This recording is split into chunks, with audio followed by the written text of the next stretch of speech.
14 straight Big 12 wins.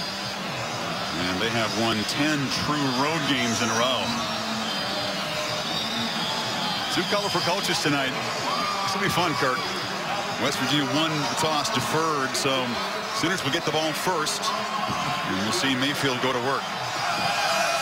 Mike Molina to kick it away for the Mountaineers.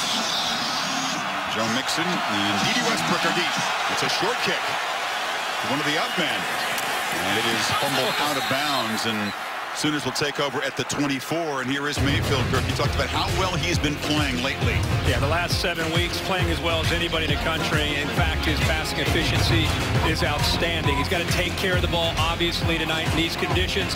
Improvise, keeping plays alive with his feet, and also when he gets his opportunity, because of such great balance and the way they can run the ball with Samaje Perine and Joe Mixon. Dede Westbrook right now, last 7 weeks, probably not a hotter wide receiver. When they get some one-on-one chances downfield, he's got to hit number 11. Mayfield here from Austin, Texas. He's played in cold weather before, including some bedlam games when it's typically pretty frosty in the state of Oklahoma. Perine, the big 235-pounder, is the back.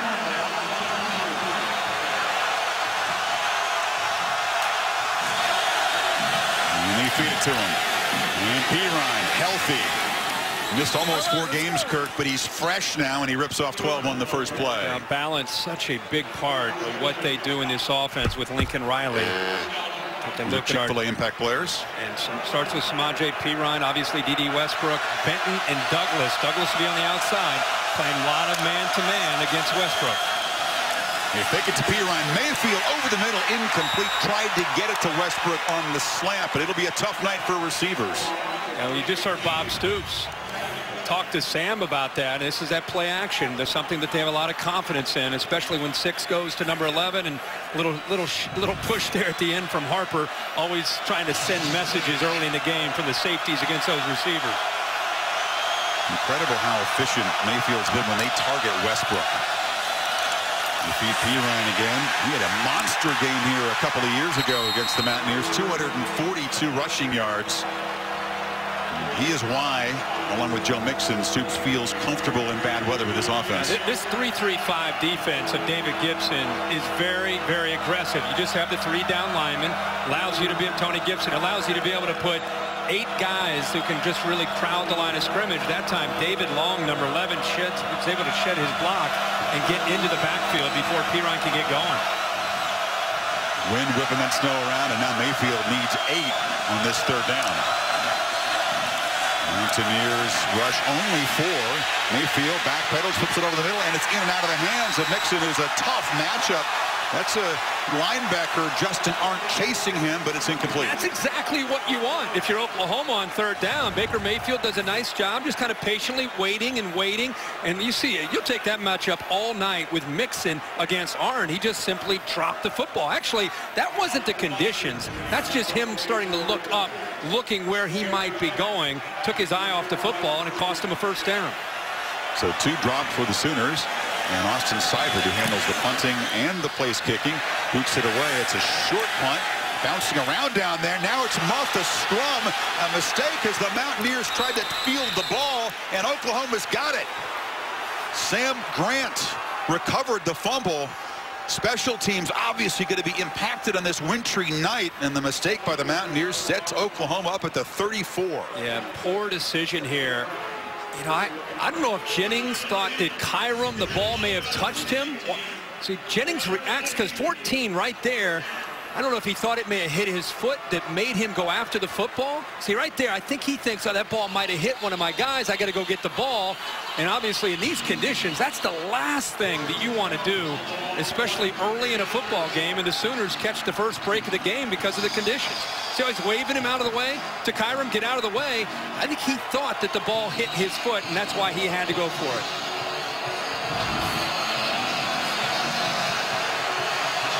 It's been a day for wintry football around the country. If you've been watching some of the games in East Lansing, especially the one in the Big House, and again tonight. That was within 15 minutes. It turned into a whiteout. Joe Mixon, he's to the left of Mayfield. He's got it. And Mixon picks his way inside the 30 West Virginia's got to win first down, Kirk. In the words of Tony Gibson, they did not that time. These two backs are probably the best tandem of backs in the country, and they both bring us something a little bit different to the table. Now that they're both healthy together, it makes this offense, along with Baker Mayfield and Dede Westbrook, probably as dangerous of offense as you have to defend because of the balance that they have in big playability. 2nd and 3. They hand it to Mixon again, and he plows near the marker at the 24. I think they'll mark him just short. You know, Joe Mixon in the past was known as a guy that would come in on 3rd down, catch the ball out of the backfield. Perine was a guy that would be able to plug away. And now he's really developed and grown, become a complete back. Mayfield wanted to get that official out of the way and run the play quickly, didn't he? They didn't substitute, so he was definitely trying to get that ball off snap. And now they'll back up out of the shotgun on 3rd and 1. Mountaineers crowd the middle. Mixon tries to get wide and does escape. Mixon down the sideline, barrels to a 1st and goal at the 5. Here early in this game, what I'm seeing is Oklahoma in the running game is able to get to the edge. And the reason is you're seeing a lot of man-to-man on the outside, and you're playing at 3-3-5. If he can outrun that linebacker, there's nobody left on the perimeter. Good job here early in this game from Lincoln Riley, being able to get the ball to the edge. And here's West Virginia trying to send a message again. A little push there from David Long into the face of Mixon after a 1st down. I never quite understand that. Sooners trying to cash in the muff punt with a 1st and goal now. Mixon hesitated and will get a yard before Nobo Nwachukwu made the tackle. The senior from Texas. He nailed that. This 3-3-5 with Tony Gibson, it is imperative that they get penetration. They've got to get to Mixon and Perine in the backfield. If you allow these bigger backs to build up momentum, especially if you get them around the edge, it'll be a very, very long night for West Virginia to stop this offense, and especially the running game. Perine in the game now on 2nd and goal. Westbrook comes in motion. They hand it to him. Westbrook trying to get the edge, now retreats and skates down near the 2-yard line. It'll be 3rd and goal. Pretty good job there by Jeffrey Mead, the receiver that was lined up to the right, doing a good job of being able to sustain his block and almost got Westbrook into the end zone. So they pound you in the middle, and they're keeping you honest, making you have to respect that edge run game. This is where Baker Mayfield, in normal conditions, his feet, his ability to create and run can always be dangerous. Now he's actually going to motion out. Nobody's out there with him. And now they move out. It's Perine in direct snap formation. He's got it. Big fella barreling downhill. Cannot be stopped. Touchdown, Oklahoma, as they cash in the muff pump and draw first blood. Talk about some leg drive here. How about Benton, number 3, meets him right before the goal line. See number 3 right there? Thinks he has him stopped. There's that lower body strength in the leg drive that pushes him into the end zone. Well, that's a heck of a collision there. It gives you an idea again of the strength of Perine. He got across for the touchdown. Capitalize on that muffed punt.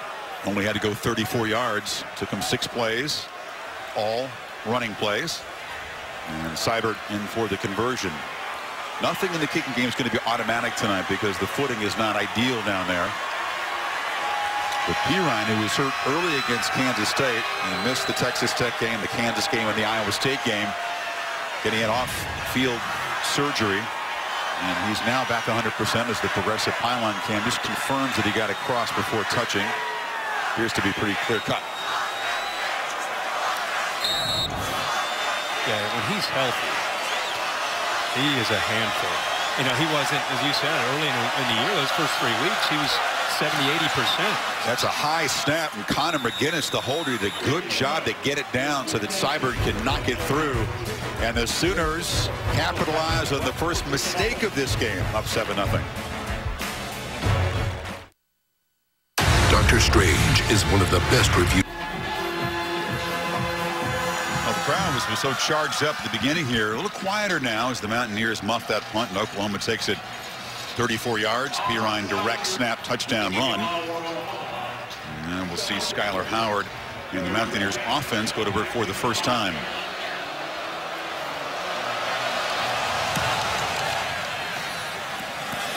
Low kick bounces through the end zone. Howard's interesting story, Kirk, comes from Fort Worth, not heavily recruited. In fact, he walked on at Stephen F. Austin and played running back there. But he wanted to give quarterback a try, so he transferred out to California, Riverside City Junior College. He was signed by West Virginia really out of necessity. They just needed a quarterback here, and he has been a pretty darn good player the last couple of years. You really have to admire that story and the determination. You're a running back. You want to play quarterback. You finally get your chance, and Dana Holgorsen is able to find you. And in the last couple of years, he's gained a lot of valuable experience, and because of that experience, I think he's been able to process coverage and make quicker decisions this year. Collects the snap, hands it up inside to a true freshman. Kennedy McCoy is part of a three tailback rotation. Three good ones for the Mountaineers. Yeah, and if you look, there's already down here on the first play. He had to carry the load last week with 25 carries with Crawford and Shell out. And here on the very first play, gets to start again and goes down. He's a guy with Shell and Crawford both injured against Texas on a hot day. He was an excellent player in that game. That shoulder or collarbone areas, he's helped by the athletic trainers to the locker room. An injury in the very first offensive play for the Mountaineers. Not a very good start for the home team here. They do have depth at that running back position. We'll see Russell Shell, the senior, and the junior Justin Crawford, a talented, versatile running back. 2nd and 5. And Howard looks near side. High throw, hard hit, incomplete. DeKeel Shorts, the slot receiver, was hammered by Stephen Parker, incomplete. Great reaction by Parker there, and that ball was thrown a long way from the left hash all the way over to this boundary. Pretty good effort there by Shorts to go up and make the play. But this Oklahoma secondary has been challenged all week by Mike Stoops, the defensive coordinator, and Bob Stoops to make plays on the ball. Howard steps up, delivers from the pocket, almost intercepted. Had a chance to make a play right there, and that's Jordan Evans, the leader of this defense. The senior backer had it right in his hands. Boy, watch him do a great job of reading the eyes. Completely sits right where he needs to be. The quarterback led him there. I talked in the open about what a good job Howard does at looking off defenders and coming back to a receiver. Early in this game with the pressure from that OU pass rush, that time he stared down his intended target and moved Evans right into his throwing lane. Had a pick six earlier this year, had a couple interceptions against Baylor, top tackler on this team. So Billy Kinney, the West Virginia native, punts it deep, and that's Westbrook playing it safe, making the fair catch back inside the 25. Tomorrow, 10 a.m. over on ESPN, NFL Insiders with all the news, all the stuff you need for your fantasy team. At 11, Sunday NFL Countdown right up to kickoff. Then on Monday Night Football, the Texans and their Raiders from Mexico City. High altitude there, Azteca Stadium, 6 o'clock. Monday Night Countdown, 8:15 for kickoff. Also on the Watch ESPN app. So the Sooners, after great field position, cashed in for a touchdown, starting their second possession back at the 23. Mixon and Perine both in the backfield, and Perine's got it. And a short gain there, tackled by David Long. Oklahoma in that first couple drives, they've been running the football, doing a good job of controlling the line of scrimmage. And it's been a combination of Perine and Joe Mixon. Well, the thing is, not only controlling the line of scrimmage, getting to the edge, using the speed of those receivers to outrun their linebackers and take advantage of the man-to-man coverage on the perimeter from the West Virginia secondary. And their touchdown drive after the turnover, 6 plays, all runs. Got 2 future NFL backs flanking Mayfield, who has a long time to throw, and finally looks on the sideline, and it's out of the hands of Mark Andrews, who was well covered. The tight end, an excellent target for Mayfield, but the pitch and catch has been a challenge so far, Kurt. Yeah, and it's going to be. I mean, these are very, very challenging conditions for the quarterback to be able to handle the football, and especially for the receivers, and that ball is coming at him. It's feeling, it's not the greatest feeling in the world trying to catch a tight spiral of a ball thrown from Baker Mayfield right now. Quarterbacks a combined 0 for 5 in the early going as the Mountaineers make wholesale changes here on 3rd and 8. Mixon out there in the slot. Empty backfield for Mayfield. And the Mountaineers bring some pressure, gets it out quickly, complete. Look out. Westbrook can fly, escapes. D.D. Westbrook does not Lose foot races. Touchdown, Oklahoma. 75 yards. And all that aggression we've talked about, Kirk, sometimes you pay the price. Well, the passing game has not been working for Baker Mayfield, so Lincoln Riley draws up just a quick screen, an easy throw, an easy catch to his favorite target in Westbrook. Has some linemen downfield, but Westbrook actually showing some toughness there, running through potential tackle from the linebacker there. Justin Arndt just ran away from him. Mountaineers pretty good at not giving up big plays, running and passing this year, but that 75-yard play has put them in a 2-touchdown hole. Yeah, the pressure is going to come from over here, but you're going to see Oklahoma do a good job of getting their linemen out. They're not worried about that pressure because the ball is going to get out so quickly. And once the ball gets out, you've got a lineman downfield, the big tight end, Mark Andrews also. But that's the thing that's impressive to me.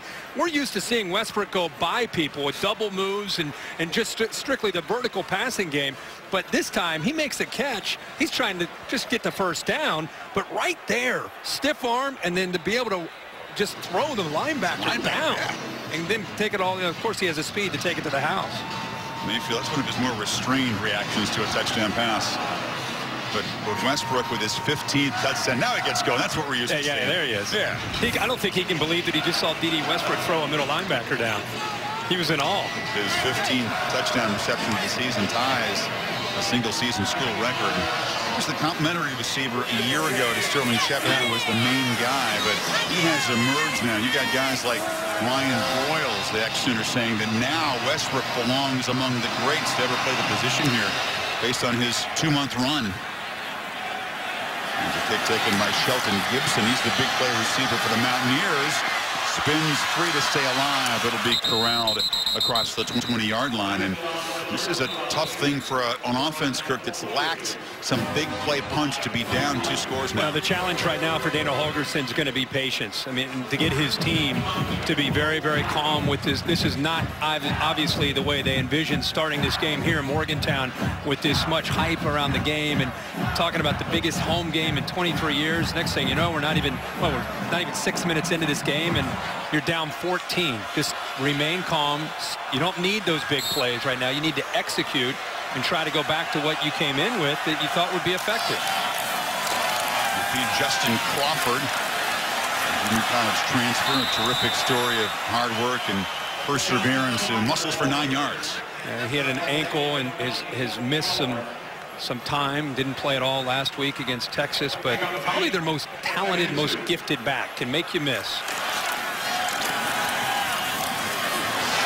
Free, shows some strength, gets a first down. You saw that he went to Northwest Mississippi Community College. He came here to Morgantown, worked at Taco Bell this summer, came up here with his wife and his 2 young sons, and got to feed the family. So before camp, he was working at Taco Bell, and he kind of symbolizes dedication. Howard now on play action has a whole lot of time. Nobody open, rolls out and just fires it along the sidelines. It's complete. A short gain, 2 shorts.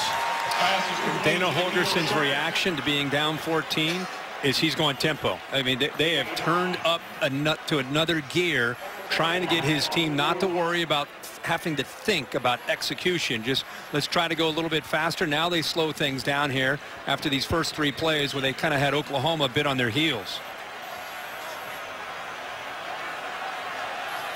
That'll get Howard settled in, perhaps his first completion of the game. He got 5 yards. And now flagged. Right guard moved. A false start by number 62 of the offense. It's a 5-yard penalty, and it's still second down. It's Kyle Bosch, the only non-Ohioan in this starting offensive line for the Mountaineers. Speaking of Ohio, Buckeyes and the Wolverines, we'll talk more about that game next week. And there he is, 62, Bosch.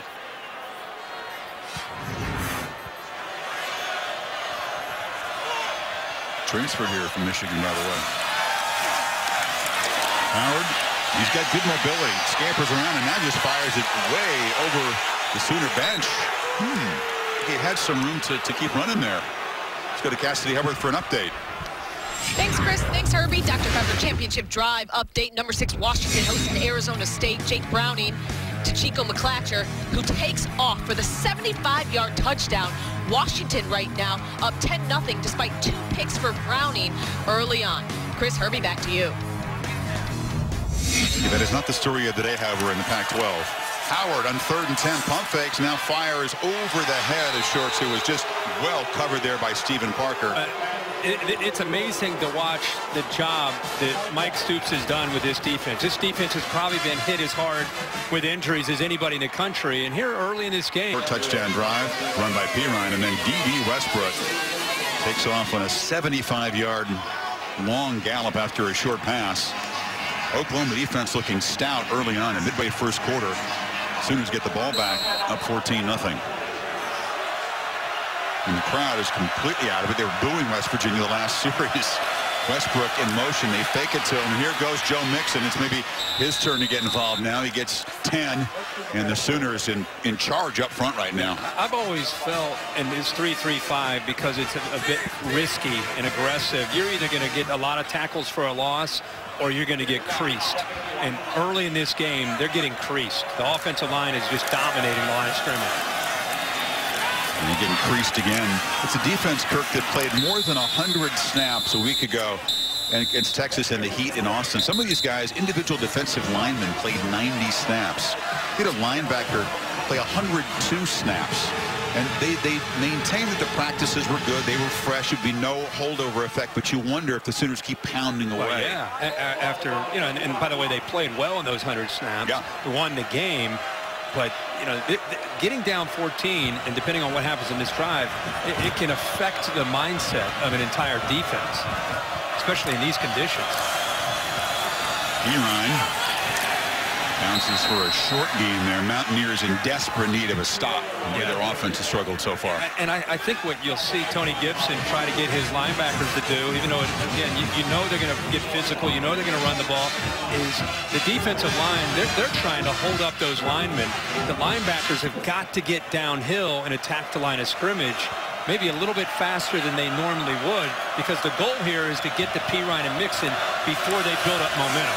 Mayfield rolling out on 2nd down, sets his feet, fires over the middle, and wide open is Westbrook. He'd leave him alone, and Westbrook still bouncing around. Again, Kirk showing the toughness to go with that world-class speed. Moves it to the 35. Well-designed play. You're running the ball, you boot away. Nobody's even thinking about D.D. Westbrook. Clearly way back on the backside. Look how soft the coverage is there from Douglas. And there he is fighting again for more yards. 2 catches, 100 yards. They're trying to rip his head off there after the catch. Yeah. Westbrook is pumped up playing the Mountaineers. He wears number 11 to honor Tavon Austin, of course, the former Mountaineer great who had a monster game against Oklahoma. Remember that game in 2012, was it? Yeah.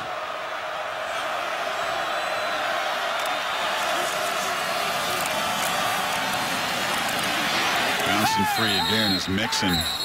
They're pulling these guards and tackles and just pushing people around. Great patience by Joe Mixon, letting the big fellas get around.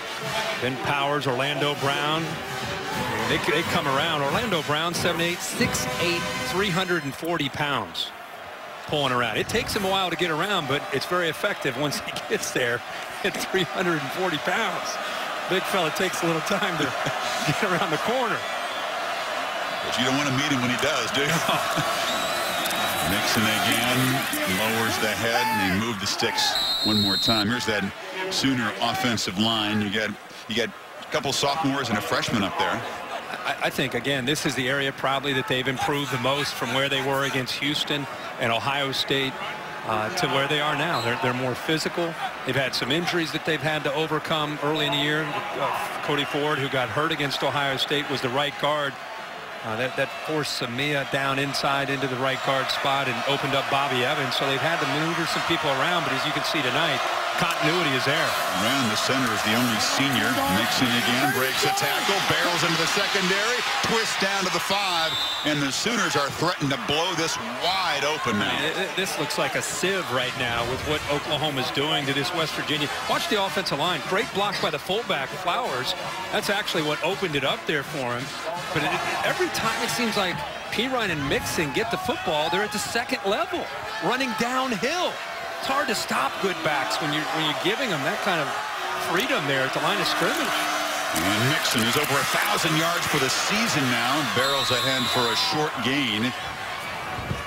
Already Mixon has carried it 79 yards in 10 carries. It's a much better job that time by the linebackers. Defensive line actually a stalemate, not getting pushed off the ball, and consequently they hold Mixon to a very short gain. Much better job at the point of attack. Total yards are 200 to 24. High snap. Mayfield pulls it down, keeps it, throws in the end zone. Touchdown. Wide open is Jeffrey Mead. So you're running the counter, you're going to pull the counter, you're going to run the football this way, right? Well, that's what the defense thinks. What a time for this. Look at the defense flying over here, and all you're going to do is come to the backside right there for an easy touchdown.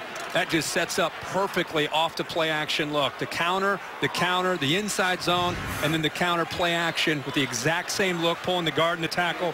Linebackers fire in, open hole in the backside for an easy throw for Baker Mayfield.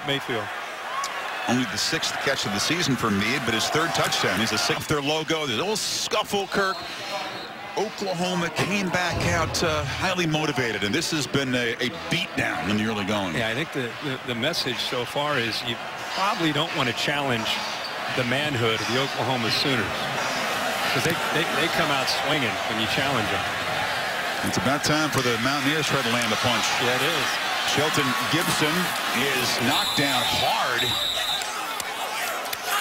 He was separated from the ball, which went out of the bounds there. Big hit by Doucette. Say, Matt? Yeah, guys, West Virginia coaches told us, as you know, this week that Tyler Orlovsky was really the coach on the field, but he's having to be the coach on the sideline, too. This was a dejected sideline. Not a word for a long stretch there. Even before the touchdown, he started getting in everybody's face, saying things that I can't repeat on TV. But he's looking for a little motivation out of his team right now and questioning whether or not they care, which is never good in the first quarter. The report, Sam, Mrs. Crawford. Orlovsky is a pure Cleveland guy, a senior. Like a lot of centers, he's a smart football player, but also a colorful guy. He's an important guy to try to settle the quarterback down, because Howard can get kind of keyed up, and he's likely to be somewhat rattled at this point, like a lot of guys out there. Tyler's played a lot of football, 4-year starters, been around. Going to the running game with limited success. It'll set up an important 3rd down to try to stop the bleeding here if they can. Again, I think for people that have not seen Oklahoma play, I mean, it's been a revolving door for this defensive line. They have had so many injuries.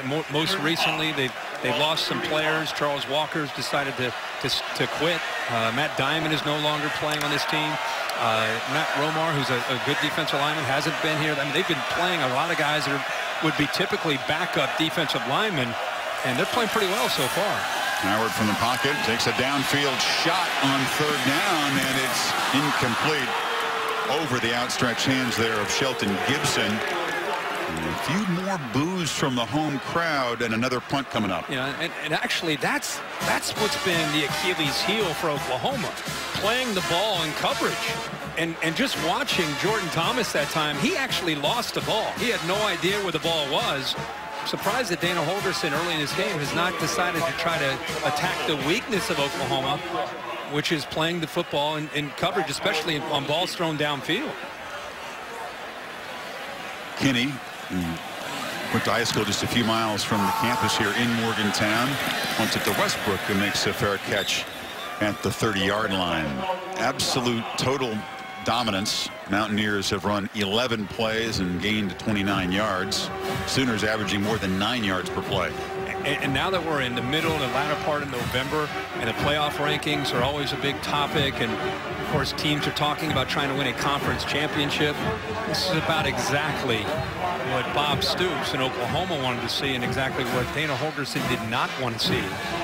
Because if this holds up, Oklahoma not only winning a game against a team that's ranked in the top 15, but also you talk about style points, going on the road and winning like a game like this. and giving the impression you're playing great football at the end of the year. Yeah. Perine cuts it back.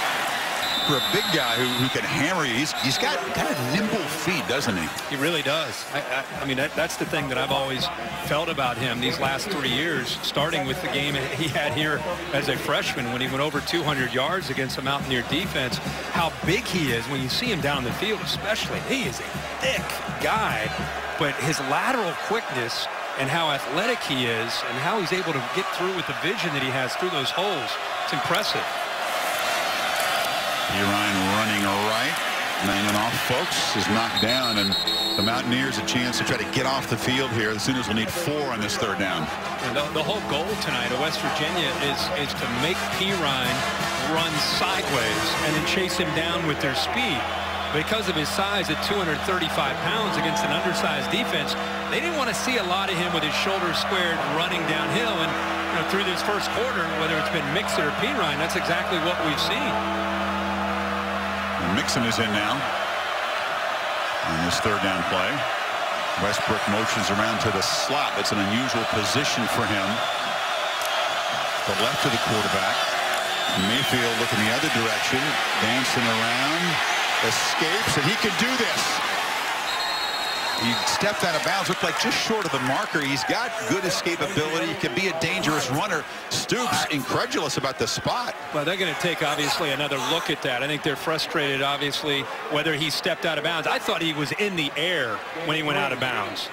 I think he was in the air. I don't think he stepped out of bounds. I think he was airborne. Take a look at this, and you're right. This is what you know about Baker Mayfield. He's doing a better job from the pocket, but he still can scramble and make plays. And we'll get probably another look on the side to be able to see his foot. I don't think he stepped out of bounds. No, he's in bounds. He's airborne. So it's where the ball is. He put the ball in his right hand. It's tough to tell from that angle where it was compared to the marker. Now we'll get a good look. Well, they marked it like they thought he was out of bounds, but it is about the ball. He hasn't landed yet. Let's see. Still in the air, and down now. Dave Katiza, our rules expert. Have you seen a look yet, Dave, that would indicate where the ball should be spotted? To me, this is a 1st down because of exactly what Herbie and you said. He doesn't touch out of bounds, and when he does touch, it's when it crosses the sideline. All right, and right now, they're going to have to look and see where the ball crosses the sideline. All right, he's still in. He's not out yet. All right, they've got to look at where it crosses the sideline. To me, it looks like he's got a 1st down. Is he in bounds theoretically until his left hand touched? Theoretically, he's in bounds, but then when he goes out of bounds, it's where the ball crosses the side. After further review, the ruling on the field stands. It's 4th down. Well, evidently, Richard Jordan, the replay official for this Big 12 crew, didn't see enough. Bob Stoops begs to differ. And the Sooners are about a yard short. I thought it was a 1st down. I thought the ball, I guess you didn't have a great view to be able to 100% be able to confirm that the ball got across the mark. It is where it crosses the sideline, right? Not where he hits. Right. Okay. It was hard to see that. Hard to see. Yeah. So West Virginia gets a stop. They do. Seibert on the punt for the 1st time. Very, very good punter, as well as handling the place-kicking duties. Rarely gives up a big return. He's got a whole lot of fair catches among his 35 punts, 22 of them. Jennings keeping his job as the punt returner despite the muff that set up Oklahoma's 1st touchdown back at his 25. The snow has stopped. The field conditions certainly have improved. Still pretty frosty out there, and the crowd feeling a lot colder than they did about a half hour ago as the 1st quarter expires. The 1st quarter that Bob was Stoops being frosty, or the conditions being frosty. Oklahoma a dominant 21-0 1st quarter. Back with more from Morgan 10 after this message and a word from your local. Here they give up 3 in the 1st quarter tonight, finally force an Oklahoma punt as Seibert gets it away. A low kick bouncing around, and this time Jennings wisely just lets it go, but it will bounce dead inside of the 15-yard line. Next Saturday, to get you set for the Buckeyes and the Wolverines in Columbus, College Game Day will go on the air at 7 a.m. 5 hours. Or is it 7 p.m. Friday, Kirk? Which is it? Is it? I think it's 7 a.m. 7 a.m. Yeah. 5-hour. You're going to come over for that 5-hour marathon? I'll be ready to join you right here in the booth at noon Eastern time for the collision between the Wolverines, who escaped another loss today. They struggled for a long time against Indiana, pulled it out before the blizzard arrived. And here West Virginia finally makes a big play as Crawford gets loose and bolts across the 40, and you see the talent of this young running back. Watch the center. Orlowski does a nice job. Nice block also by Bosch, and then there's the shake and bake there from Crawford. It makes a couple of people miss. Crawford again gets the corner, slips a tackle. Justin Crawford, trying to get the Mountaineers a foothold in this game, is down near the 20-yard line, and suddenly, in 2 plays, guys in blue have some life. Yeah, it's almost the same play, but the other way. Knight picked up a nice block by a receiver, but makes another linebacker miss at that second level. This is what the coaches are talking about with Crawford and what makes him different from the other 2 backs they have. 26 and then 39 yards, and now Howard, a first down throw, or at least attempted one, fires it down behind his receiver. It's incomplete. And it was Javon Durant, one of the slot receivers. So a first down throw after those 2 big runs. And it continues to be tempo. Remember, we saw that the last time they had the ball. I think, again, it's a good move by Dana Holgorsen. It's something that Howard is very comfortable with. This offense is comfortable with. Tough part is trying to execute in these temperatures. On second down, 5 receivers, 4 to the left. Howard throws it back to the right, complete on a slant. And Karan White has a first down. Going there against a true freshman. Thought they might try to attack him a little bit more tonight. That's Jordan Parker. Nice throw that time. Made it very easy for White to make the play. And now Crawford barrels ahead, loses the ball. And the Sooners fall on it. Just when West Virginia looked like they were getting back in the game, the ball was stripped by Jordan Evans, and a second West Virginia turnover. There's still a scrum down there. They battle for the ball. And Jordan looked like Oklahoma fell on it. Jordan Parker, the freshman we were just talking about, the corner, looked like he got on top of the football, and he in fact comes up with it. But you're right, Chris, it was Jordan Evans, the leader in the middle, after a pretty significant gain again from Crawford. Right there, he's tackling the football. We were talking about that today on the bus on the Big 12. You see linebackers, safeties tackling the football more often than trying to actually form tackle a ball carrier. And that time it paid off for Evans as the ball came out. And Crawford fumbled early in the game against Texas. Similar kind of play as they kind of ripped at the ball. He got in the doghouse and didn't really play after that. So now a guy they need him to have any chance of getting back in this game, but the disappointment evident there. He's really got to shake it because with the injury to McCoy and Shell not quite 100%, they need him tonight, especially on that last drive. He had hit 3, really, count that last one, 3 really effective runs. Evans continues to be just a terrific playmaker in this defense. And now Perine, they're back up in their goal line, but quickly move the sticks again with a power run to the far side. They're going on the edge again. Something they had a lot of success with in the first quarter. We've seen inside zone, and we've seen these backs get to the edge along with the counter play, and that's really what they've done to run the football. There's nobody setting the edge to this defense, and it's making it pretty easy for Perine and Mixon to get outside and get wide.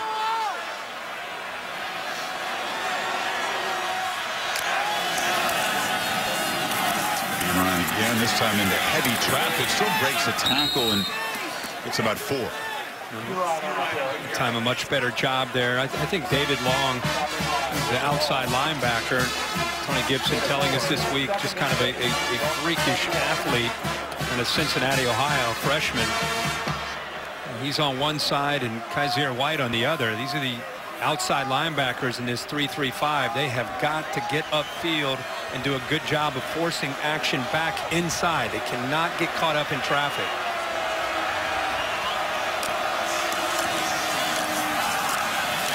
Hand off to Perine, who barrels for a gain that'll set up a 3rd and 2. Long, whose dad, David, was a professional boxer, again there in the tackle.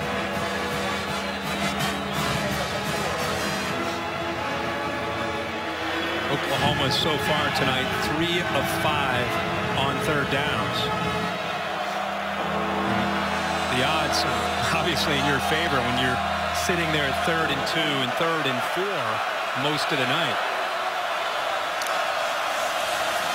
Mayfield flips it to Perine, who's got some space, and he's got a first down. A flag comes in. That was in the offensive line pit. Harper and Maurice Fleming forced him out, but this may come back. Flag on the play. Oklahoma, until this moment, not yet penalized tonight. A personal foul, a leg whip by number 78 of the offense. It's a 15-yard penalty and replay 3rd down. And it's a big leg. That's Orlando penalty is Brown. half the distance to the goal. So we'll wipe out that first down pass. Yeah, you always hate as a head coach to see a leg whip or a call like this when it had nothing to do with the play. Orlando Brown, the left tackle, he's up here. He's actually going to get a linebacker, Arndt, after Arndt starts to run to the ball. I guess that's a leg whip.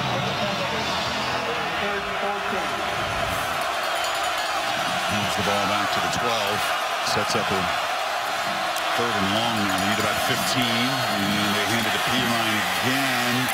Who gets ahead of steam, but is knocked down well short. And West Virginia does force a punt long again on the tackle. Perine looks like he's hurt. He's kind of yelling there. Looks like he may be in some pain. You and I had the Baylor game last year, and he had some injuries. He thought he might be done, and he just kind of kept coming back. Took a big hit here. After picking up a few yards, they came in. It might have been David Long. I think, in fact, it was 11 came in and really hit him pretty good. Jeremy Tyler is a very aggressive run-stop safety. Delivered a blow, and the punter is knocked down. Gets muffed again at midfield, and collecting it is Jennings, but they definitely ran into Seibert back there. Now let's see if it's a 5 or a 15-yarder. Marvin Gross was rushing the punter. It was Cooper Castleberry.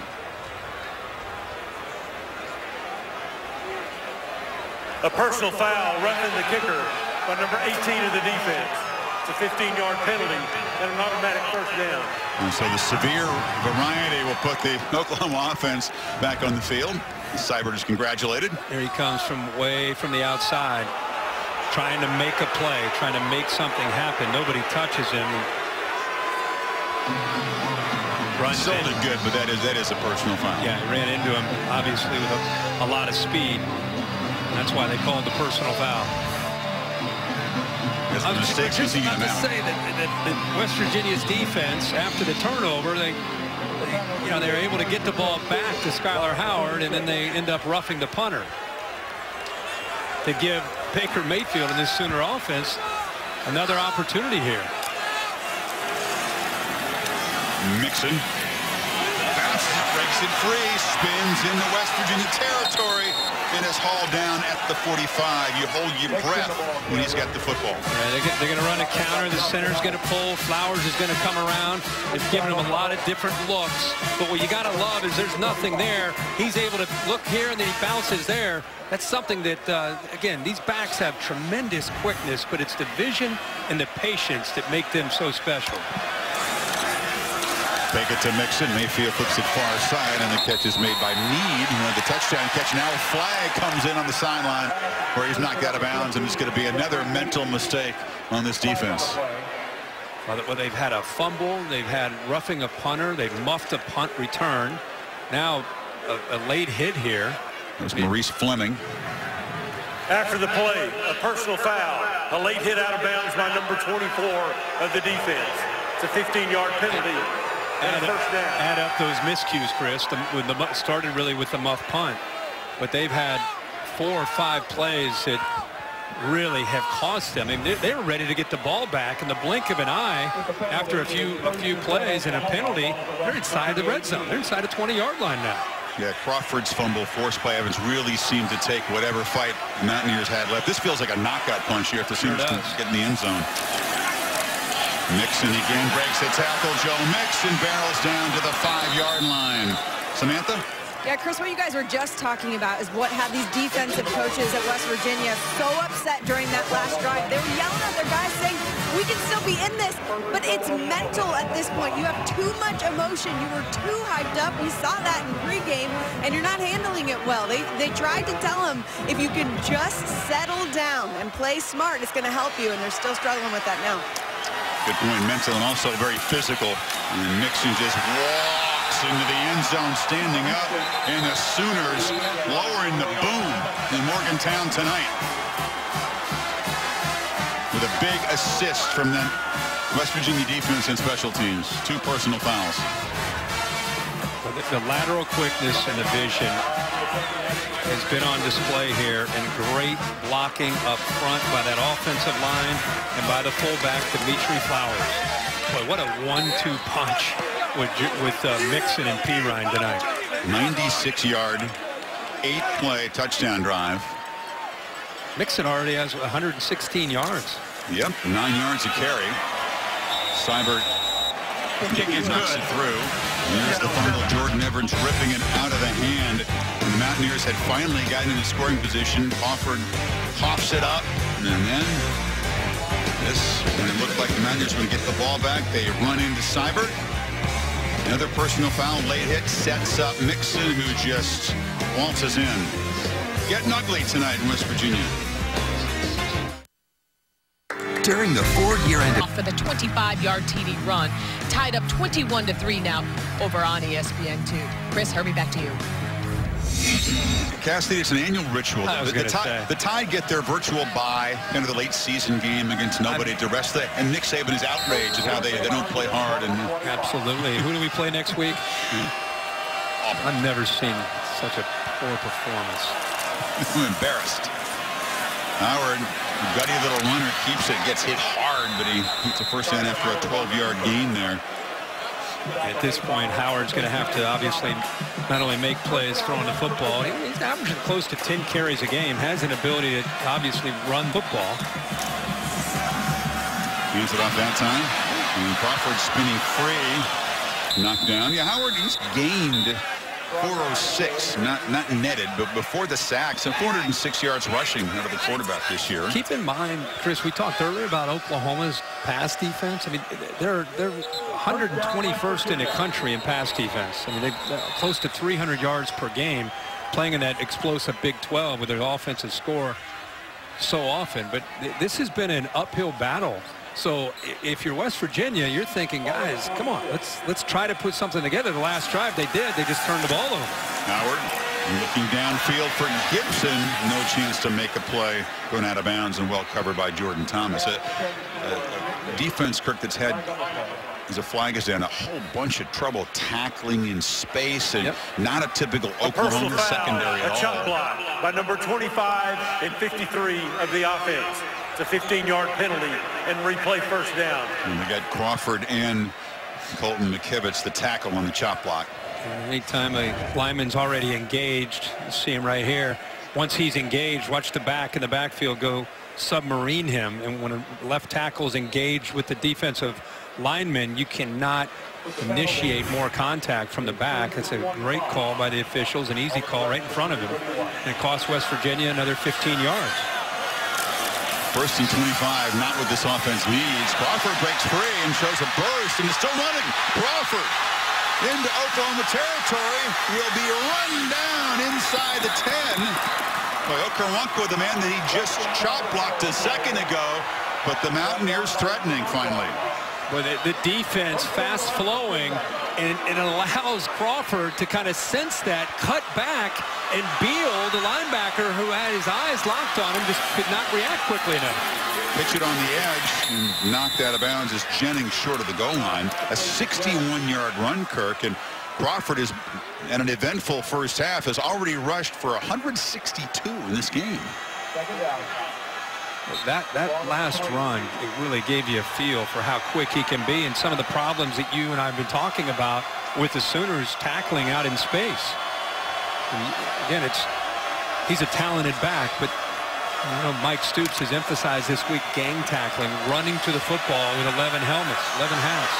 And they got 2 fullbacks in the game. And Crawford running behind him, runs into heavy traffic and gets nothing there. As Jordan Evans, who forced the fumble by Crawford earlier, makes the stop. They bring in that goal line package, which frees up the linebackers. Hard for this offensive line to climb up to the second level. And Jordan Evans, who's kind of the anchor, the leader, the captain and #1 tackler on this team, he's freed up to come down and just blow up that play. That was one of the guys that got the seniors and the leaders on defense together after that embarrassing game against Tech and demanded much more of them in practice and games as Howard fumbles the snap and Oklahoma recovers. Another miscue in scoring position. Exactly what they did not need. They've been going shotgun, and Dana Holgerson's losing his mind. Another turnover inside, deep inside Oklahoma territory. They've been going shotgun, right? Shotgun, all of a sudden it's third down. He gets under center. And never gets the snap for Morlowski. Ball's down, Sooners jump on top of it. And the Dana rage flashing there as you saw it. 28 zip, Sooners get the ball back. I would have gone out there with the right foot up on a follow through. You're on hammer straight ahead. I watched a boxing fight last night here in town. Real quick, let's go back to the snap. He's under center. Watch the center snap. Watch the hesitation. See how he stopped and then ends up bringing it up? That's what affected the rhythm of the snap. But it could have been, talking to Dave Kataya, it could have been a dead ball foul, which would have completely taken away the fumble. It would have been a 5-yard penalty with a dead ball, with an illegal snap. Instead, Holgerson, who can rage with the best of them. On back-to-back possessions, the Mountaineers have fumbled the ball inside the Sooner 5-yard line. To go with the muffed punt, which set up Oklahoma's first touchdown. A couple of personal fouls that helped along Oklahoma's last touchdown drive. Jeremy Tyler, by the way, the safety who was down, now helped to the sidelines. You made a good point, though. When an offense is predominantly shotgun snap, and that was a funky formation. Looked like he was trying to get the ball quickly. He was trying to get it quick. He was trying to roll to his right. He had a tight end that was slipping out. He had his back, Crawford, who was slipping out into the flat. He was trying to get the ball quickly and roll to his right, but the snap just never got up. And I think great job by our crew to catch that hesitation there on that snap from a veteran center, 4-year starter, Orlowski. Now it's Pirine in the direct snap who mishandles it. That's risky for a running back there on a snowy night. He still gets it and gets the first down. Yeah, direct snap to Pirine. Baker Mayfield's back there. You can see he's lined up just literally behind the left guard, so it's a direct snap to Pirine. I don't know if inside your own 10-yard line is where you want to try some of this, especially when just running the football has worked all night. You're up 4 touchdowns. You're slamming it down the field, and it is short of the first down. So now Pirine will just try to pick it up and does right there. But maybe not time for Lincoln Riley to get tricky. And now a scuffle. Now they got frustrations. Flags coming in there. That's Uchuku, the defensive end, shoving with the offensive lineman of Oklahoma, Drew Samia. Yeah. He took his helmet off, put his hand right up into his face. Got to keep your composure. West Virginia, boy, it has been a battle the entire first half. So many mental errors. They lost their composure in warm-up, right? They did. And as Sam pointed out, that is carried over in the game. They're straight ahead there. First, he initially is caught up with Bobby Evans. Bobby Evans puts his hands up, and then you can see that he comes in and just rips his helmet off. Wasn't going to be a flag until that last shove to the face.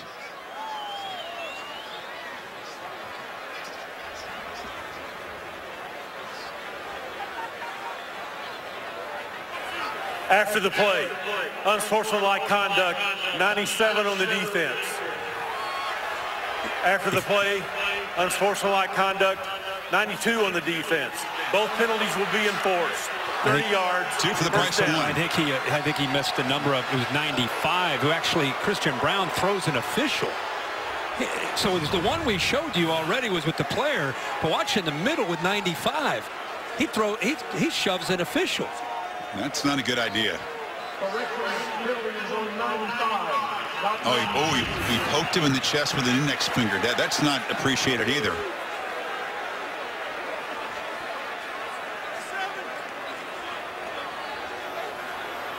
So they have completely come unglued now, the Mountaineers. You put your hands on an official. I thought you were thrown out of the football game. Kind of poked him in the chest. It wasn't a real physical thing, but Perine gets to midfield. And continued loss of composure. The way I was always taught, if you touch an official, whether you're poking a finger or pushing him, if you put your hands on an official, that's usually it. I mean, the flag had been thrown, says the hat in the air. That'll take care of that. He got 2 pokes in there. Christian Braun in the game for now, but on the sidelines. Boy, this is the most anticipated, most hyped home game here in years. More pushing and shoving. Fortunate to not get another flag there on Adam Schuler, number 88. He waited a long time, this team, this program, these fans, for a game like this, Kirk. It's been an absolute nightmare, really, from the opening minute or so. Yeah, this is still, see how this game finishes, but this is one of those games where it's kind of your worst nightmare for Dana Holgorsen. This is a big stage and a big opportunity to take on a team that you've never beaten in the Big 12. Try to show the Big 12 that you can play with the big boys. You're down 28, and you're coming apart at the seams. Completely undisciplined, making a lot of mistakes, losing your cool. Sooners take a timeout. I mean, frustration is understandable, but the way they've acted out, can't do that. Tough to see. Thank you very much. Come on. Time for that athletic trivia question. Under Bob Stoops, Oklahoma 120-1 when scoring 40 or more points. Who was the only team to beat the Sooners under Stoops when they scored 40 points? Perine hammers away for a first down. We'll think on that for a second. 120-1 is a pretty good record when you hit the 40-point mark. I'm going to go. They beat him in a shootout. I'm going to say a Kansas State, like an L. Roberson team or Darren Sproles team, maybe. So you're going back a ways. Going back a little bit, yeah. Not a Baylor game. Yeah, Baylor's always in play anytime they've given up 40.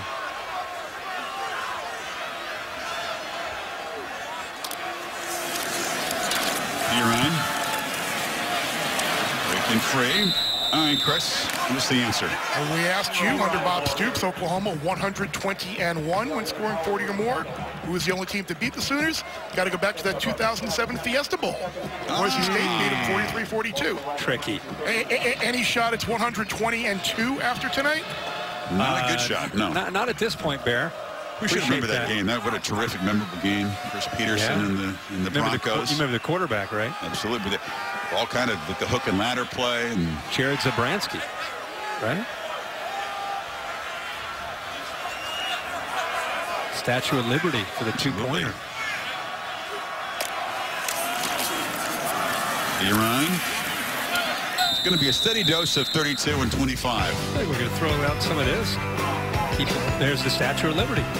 Ian Johnson. Ian Johnson, yeah. Around the corner. You know what he did, of course, after he scored. And the night of his life, right? Yeah. Throws the ball away, gets out on one knee, proposes to his girlfriend. Well, that was a shocker, that storybook night for the Broncos. That's where Chris Peterson really started to become a household name nationally. Perine scoots free, big stiff arm, barrels down the sidelines. Saw Mixon well over 100, and Perine's headed for the century mark as well. I'd love to see how many yards after contact the combination of Perine and Mixon have tonight. And by the way, they do this to a lot of teams. I mean, these last 7 weeks, now that Perine is healthy, the offensive line has been able to come together. Very, very different team, in my opinion, than who they were in the first 3 weeks with the health of Perine and Dede Westbrook and that offensive line coming together. I mean, they run through arm tackles. They can throw the ball downfield. It's a heck of a package right now that Lincoln Riley, offensive coordinator, has.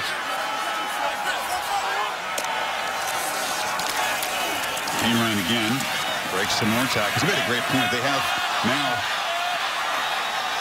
233 rushing yards, most of them after contact. Westbrook's touchdown was after some contact. He broke free for a 75-yard reception. Yeah, I mean, it's been remarkable. They've had some arm tackles that they've had to run through, but the offensive line doing a pretty good job of getting a pretty good push, obviously, to get them to that second level. But these two guys together, you see it in the NFL all the time, a combination of a couple backs.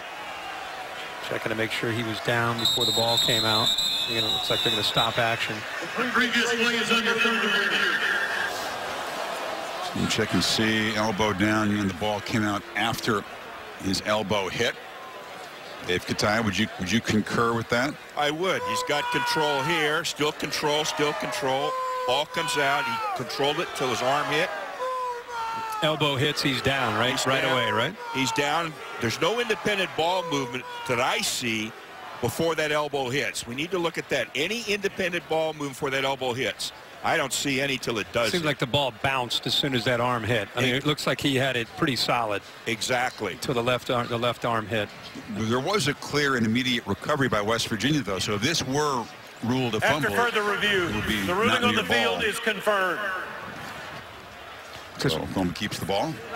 We were talking there about how Perine and Mixon together, how it's a nice 1-2 punch, and you don't see two backs in the same backfield in the college ranks that are this physical, that are this big. 5'10", 235 pounds with Perine, 6'1", 226 with Mixon, and both able to run between the tackles and catch the ball. I mean, they do so many things similarly. It's more of an NFL style than what you would see in the college ranks. They'll both be there pretty soon, those running backs. They will. In the pistol formation, Perine behind Mayfield. He's got it again, and Perine banging into the end zone, standing up, and Oklahoma builds the lead to 5 touchdowns. Again, more yards after contact. Linebacker Benton got in there, but you'll see him run through. Watch 3. Trying to shoot a gap. He gets his right arm on him to try to slow him down, but he's trying to deal with a big fullback there in Flowers. Safety came over also with some speed, but he didn't wrap up. He just throws him off. You said it would be a steady diet of 32. How about a 97-yard drive as the conversion is missed? 97-yard drive after the fumble. Perine, the entire drive, Perine, including the touchdown. We've taken the club and hit the ground about 5 inches in front of the ball before. Yeah. That's kind of what he did. Oh, yeah. Big chunk of there. Makes a line drive. It's coming right at you here. Check the, It's the goalpost cam. He's still 60 of 62 on the season. So no reason to panic. And Seibert to boot it away. Takes his frustration out and drives a deep kickoff through the end zone. Well, the exclusive reveal of the latest college football playoff top 25 rankings presented by PlayStation over on ESPN 7 Eastern on Tuesday. Also streaming live on the Watch ESPN app. Number 1 Alabama continues to methodically grind away against Chattanooga. Clemson taking care of Wake tonight. Ohio State today won to set up their showdown with Michigan, which struggled big time before finally putting away Indiana. So no losses in the top 4. Do you see any change in the top 4? We'll see. I think Ohio State just winning on the road. We'll see how the committee handles that. It wasn't unsportsmanlike conduct on number 28 of the receiving team. The penalty's half the distance to the goal. It's his first of the game. So Elijah Wellman. Okay, they corrected it. It's not Wellman. It's number 28 in Oklahoma. Chance Sylvie. And the Oklahoma coaches are talking to the true freshman Sylvie. Let's see here, I don't know, maybe it was after the whistle, but a little bit surprising. Had to be a late hit. I think by reflex he said it was on West Virginia because you've had so many personal fouls on Blue tonight, but this one's on Oklahoma. So the Mountaineers from their 40 trying to get Crawford loose on the edge, and he breaks free and gets into Oklahoma territory. 2 productive drives. The last 2 times they've had it, both ending in fumbles inside the 5, which the Sooners then march back to long touchdown drives. Crawford now, he's up to 175 yards running the football. It won't feel very good, though. No, I mean, Oklahoma, their issue has been this year defending the pass. And now West Virginia attacks very, very differently compared to most of the teams the Sooners defense have seen. But if you're a Sooner fan, you're sitting at home, this is a little bit different, seeing them struggle to slow down the running game. It's been really more about the pass, as I said. Yeah, they only give up 132 rushing yards per game. Of course, it's a conference where so many high-powered passing attacks have gone after Oklahoma. And again, in their defense, because of how that defensive line has been so banged up, I mean, they have guys learning on the fly, and the linebackers also have had a lot of youth in that area. Howard in third down steps up and delivers over the middle. It's Short who makes the catch, and Da'Keil Short is down inside the 25-yard line. Going back to that tempo that they've had success with, other than turning the football over. Just the fourth completion tonight for Howard, and now fires far side again. A short completion there, and to run White takes it down to the 20. Trying to get the ball out there on the edge is Joe Mixon and Baker Mayfield. That's the thing with Oklahoma up 34-0. You're only in the second quarter. You want to fight for 60 minutes. Howard looking for the end zone, and it's caught for a touchdown by Javon Durant, who almost lost it, kind of juggled it, but held on, and the Mountaineers finally cracked the scoring column. Durant makes the play, but that's been the Achilles heel for Oklahoma. Struggling in coverage. This time it's Stephen Parker who's beaten on the play and never locates the football, and the ball's thrown to Durant. But Parker, who's a safety, out there by himself against a pretty fleet-footed wide receiver and Durant. Durant, the sophomore from Miami, his second touchdown catch of the season. Mike Molina for the extra point. And the Mountaineers, after a very slow start offensively, actually put together 3 consecutive long drives, only 7 points to show for it because of the turnovers. Yeah, Parker comes over late, and he's a safety, and it's just a post corner. But watch how Parker, who's going to be isolated there one-on-one, that's not necessarily, and he can cover, but you see how he never found the football. And by the time he does see the ball, it's good concentration there actually by Durant to hold on to it. By the time he does see the ball, it's already over his head. Good concentration. You're generous. It went through his hand, hit his knee. He was super lucky. That's the non-conference schedule. Portland State and Idaho. We'll talk more about that. We'll have time. We'll have time to talk about the rankings, I think the big picture. We might have some time. There's a low kick, scoots along the ground, and it is fielded at the 25-yard line. This week's college football playoff rankings brought to you by Chick-fil-A. Yet another scuffle here, and a flag has yet to come out on this one as they're trying to separate the teams. Louisville, you mentioned, knocked out 11 sacks. Jackson on that Thursday night game. And so they'll fall out. We blew it was the quote from Bobby Petrino, and it's a pretty accurate quote here. But now let's check it out. Is you got 4 Big Ten teams ranked ahead of Oklahoma, so they need some chaos. They need some losses by teams like Wisconsin, Penn State, perhaps some Michigan. Yeah, maybe. I mean, at the very least, if Oklahoma wins tonight and they win Bedlam, and they're sitting there as Big 12 champs, with their only 2 losses against teams that are pretty darn good in Ohio State and Houston, at least there's a willingness there to play these teams in the non-conference, something that the committee likes. So they're in the discussion, even with the 2 losses, if they're able to win these last 2 games and win the Big 12. It's Mixon now. And I say a loss by Michigan because even if Oklahoma wins out, even if Ohio State loses to Michigan, they'd be a 2-loss team with a pretty convincing road victory over Oklahoma, albeit early in the season. But it'd be tough for the committee to overlook. I don't think the debate would be between Ohio State and Oklahoma. I think the debate would still be more if Ohio State were to win out. I don't think it's Ohio State, Oklahoma at 4. I think it's more about Oklahoma versus a Washington, right, or Oklahoma versus a Big Ten champion. Well, I'm saying that a loss by Michigan, for example, would take the Wolverines out of the equation. Yeah. You have to see if Penn State gets through. And that flag comes in here. Or Wisconsin. Halftime report coming up here. Stan, Mac, Mark. I'll update you what's going on in the other night games and the highlights from today.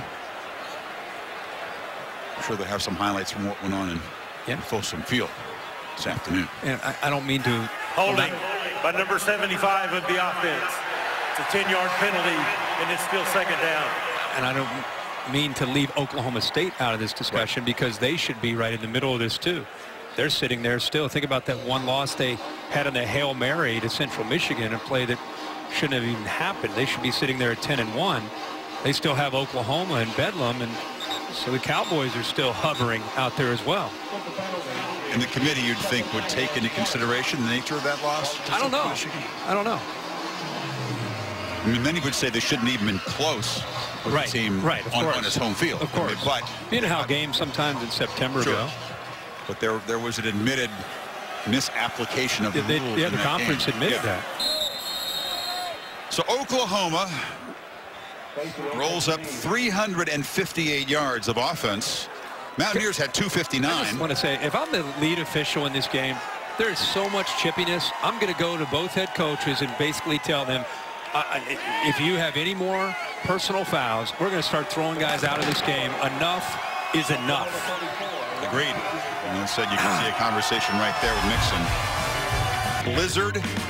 And then afterwards, we had Oklahoma handling the tough conditions a whole lot better. Welcome back, Chris Fowler and Kirk Herbstreit. The Sooners, a 34-0 lead. 2 Mountaineer fumbles inside the Oklahoma 5-yard line really killed any chance of trying to get back in this thing in the first half. They did score late in the half. It was really a combination of Oklahoma completely controlling the line of scrimmage and being able to run the football, and then West Virginia self-destructing, making a lot of mistakes, mental errors, turning the football over when they did finally have a little bit of a life, driving the ball, as you said, inside the 10-yard line a couple times. But they really came unglued. I mean, they've come unglued, and they've hurt themselves as much as Oklahoma's hurt them. Interesting the second half to see how this plays out. 30 minutes of football here, right, sir? Yes, indeed. Pacific Life game summary. Well, we talked about Samaje Perine and how effective he can be, but it starts with the defense being able to get the ball back to this offense and let them do what they need to do. This is another miscue by West Virginia deep in Oklahoma territory, and then the next one, Mixon and Perine got going. Perine 122 yards, Joe Mixon 116 yards. Mixon actually averaging 8 yards a carry. Mountaineers, meanwhile, Kirk, they ran for 194. He had 259 yards of total offense, a lot of it behind that man right there, Crawford, but those 2 fumbles down inside the 5. That's why I really think, obviously, West Virginia, you got 30 minutes of football and you're down big. You want to keep fighting and keep trying to come up and make plays and not give up. But if you're Oklahoma, with the way this year has gone defensively for you, even though you're up 30-47, if I'm Bob and Mike Stoops and the defensive staff, it's 0-0 going into this second half. Try to keep playing with an edge. Try to keep playing with an attitude and send a message to the committee about how serious and how much you've improved as a team. Don't lose your edge. Now with 1 to take a shot downtown, throws it incomplete over the middle. I saw Mike Stoops in the hallway behind us here coming back to the booth for the second half. He didn't seem overly thrilled. He liked some of the things they were doing, but again, they've given up a lot of big running plays and a bunch of yards. They've taken the ball away, but not a complete defensive performance. No. I mean, you can see the intensity that he has. I mean, he's not going to let up. That's just Mike, far right. He's intense. And you know, when you're up 34-7, you're not going to give up. How many often have you watched? You and I've done Nick Saban games so many times over the years. Before the snap, Oklahoma called their first timeout of the half. And he's usually 32nd timeout. More violent on the sidelines, talking about Nick Saban, when they're up by 30 or 40 points. Right. You want to get out of his way. You don't want to make eye contact with him on the sideline. Well, you know that Mike Stoops' defense, especially after that game against Texas Tech, again, when they gave up 854 yards, they allowed 20 out of 25 third down conversions. You know, a lot of criticism, and there was some talk that if he wasn't the brother of the head coach, that his job would be in the line. And Bob said that's nonsense. This defense was among the top in the conference in all the categories last year. It's the same defense they played. They've lost a ton of guys, is he's not going to abandon his brother or the defensive scheme because of some bad games. No, and think about what they lost coming into this year. Stryker, Charles Tapper, Dominique Alexander. They had Frank Shannon, Zach Sanchez, Demonte Bond. I mean, those guys were 6 studs and leaders. And then they had, of course, this year, they've lost the defensive lineman. Oh, boy. To keep an eye on him here. 1 of 5 on 3rd down. The Crawford breaks free. That will not improve Mike Stoops' moves. Crawford with a stiff arm, still running down inside the 35. And despite that deflating fumble, Crawford still running hard and having a huge night. Well, Crawford's, again, he's been able to get into that 2nd and 3rd level, this Oklahoma defense. And that's the thing that's probably, when you were talking with Mike, that's the thing that's got to drive him crazy. Now Howard looking for Gibson in the end zone, underthrown and incomplete. And his battles on the edge. That was Jordan Thomas in coverage, but that was a catchable ball. Catchable ball, and the best corner on this team just completely lost in coverage. He was unable. Look at his head. Has no idea where the football is, and he's very fortunate that Gibson did not work his way back earlier to be able to adjust to the football and either get pass interference or come up with a catch. That's been the area that Oklahoma has really struggled, just in coverage and playing the football. Now the pop pass here. And this is Durant coming around the corner, knocked down after about a 7-yard gain. Another 3rd down coming up.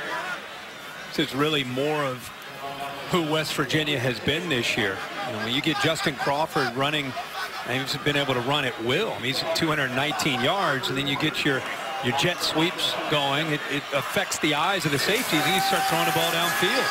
Howard backpedaling and has to throw it away. A 4th down play coming up, and you believe there'd be little hesitation for Holgorsen here. It was a much better job of getting pressure on Howard. Austin Roberts chasing the quarterback down. They lost Diamond that time and Charles Walker, but they feel that with Roberts and Gallimore and Lampkin that they've got some athletes up front on that defensive line that can get pressure. It's just a matter of them growing up. A lot of them are young players that haven't played a lot of football. Howard on 4th down has a lot of time from the pocket. Picked off. Intercepted by Jordan Evans. The former high school running back got skills with the football, and he's got a clear path to the end zone. Can they catch him? No! Another pick 6 for the defensive leader for Oklahoma. 80 yards. And yet another Mountaineer miscue. Well, watch him just read this. He reads the route first. See how he reads the route? He's looking, his eyes. All of a sudden, he's got his eyes on the quarterback. The quarterback, as we saw in the first half, brought him exactly where he needed to be to make a play on the football. But that was great route recognition. Saw the back slip out to the flat, anticipated a route coming back inside towards him, had his head on a swivel, jumped the route because of the eyes of the quarterback. Great play by the senior linebacker. He's one of the guys that said, look, you got to look in the mirror. You got to start with yourself. If you're going to improve this defense, look in the mirror. And now he's forced to fumble tonight. He's made a pick 6. He's got 3 picks in the last 2 games. That'll improve the mood of Mike Stoops upstairs, unlike most of the folks who headed for the exits here. Durant from the goal line and knocked down at the 15-yard line. So we can begin to speak about the feature game at noon Eastern time next week. First, we saw Wilton Speight in Iowa City get hit hard there in that left shoulder. It's a collarbone break. No definitive information out of Schembechler Hall. It's tough to get that about him being out for next week, but you'd expect him to be out. And again, John O'Korn, the lefty who began his career at Houston, comes in. This is what he did today against Indiana. It was tough conditions, enough to get the win, but they'll have to play a lot better to get the win in Columbus. Would you agree? Yeah, but I think they obviously will play a lot better. I mean, it's the Ohio State-Michigan game, and both teams will play their best. It'll be emotions to be flying next Saturday in Columbus. I thought O'Korn, considering he hasn't really taken a meaningful snap since 2013 in Houston, I thought he played all right. That had a heck of a scramble that probably turned the game, the complexion of that football game, completely around. Noon Eastern time. Game day comes on the air at 7 a.m. Eastern. So that's only 4 o'clock on the West Coast if you want to watch out if there. you include the 5 hours of game day and the 2 hours of game day you and I are about to do right now, that's actually 7 hours of game day that we're going to be doing for the Ohio State-Michigan game. Look for that bonus check. Howard will keep it, breaks free, and is knocked down after a first down game. Karanka with a hard hit on the quarterback there. We'll see this Mountaineer offense continue to battle, you know, in a way. Salas says that they've been productive. They found creases in the Sooner defense. Oh, yeah. They made really big plays, especially Crawford. There they go. There's a nice play. There's Neville Gallimore. It's the guy that Mike Stoops, a freshman, said that he is coming on, and he has a chance to really be a superstar up at the top. It's off the ball, does a good job of using his hands, throwing away the freshman McKivitz, makes a play in the backfield. Canadian. Yeah. Big future, they say. Howard on 2nd and 11. Wants to launch it downfield. Does take a shot, but overshoots White.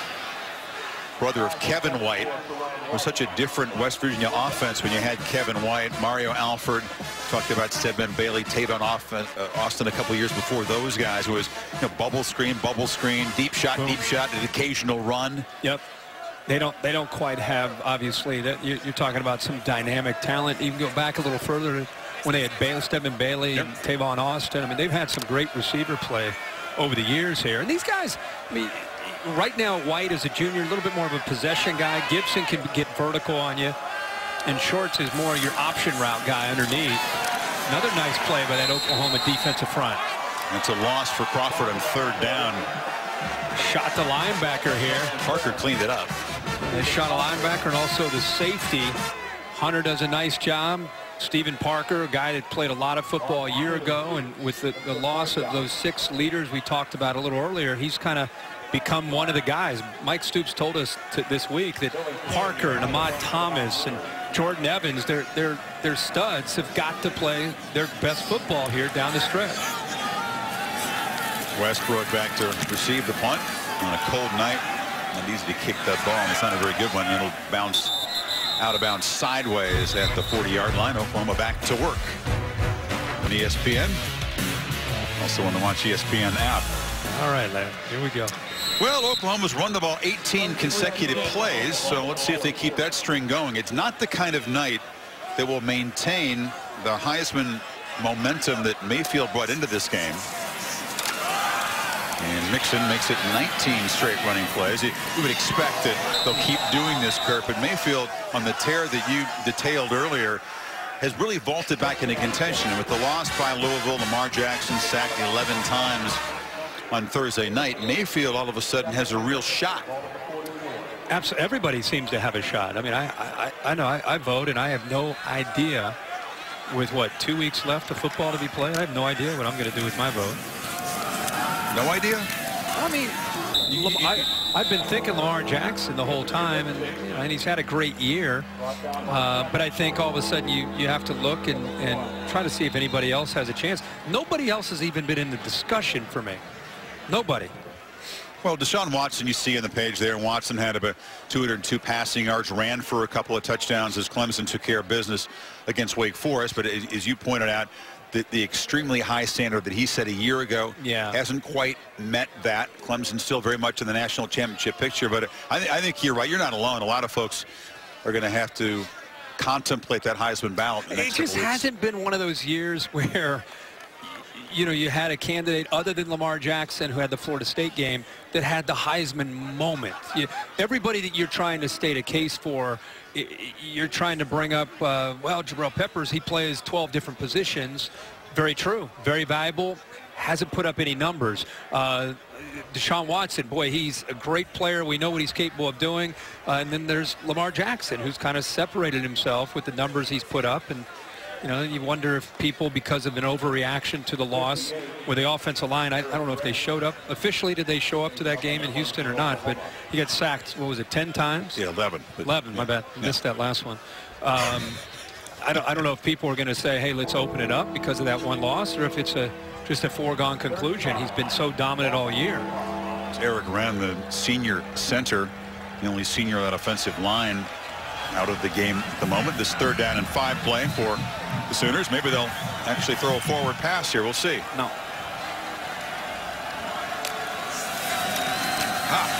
Barely a forward pass, and Mixon makes his first catch of the night. His really effective weapon out of the backfield as a receiver, and they move the sticks. Yeah, nice little kind of a rub or a pick by Andrews, who gets man-to-man linebacker trying to get out and take Mixon in coverage. Had no chance because he ran directly in to the 6'5", 250-pound tight end. They move Jonathan Alvarez, who's a backup guard, over to the center position, filling in for Wren now.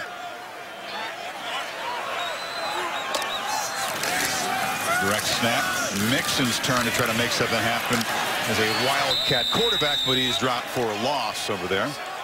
I'm surprised they, down in the red zone, they have that Wildcat package that can be effective, but they have completely pushed West Virginia's defense back on their heels with the inside zone play and the counter play and the edge play, where they're able to get out to the edge on the perimeter of the defense literally at will. I'm surprised they continue to kind of go back to that direct snap to Mixon, a little bit slower developing play.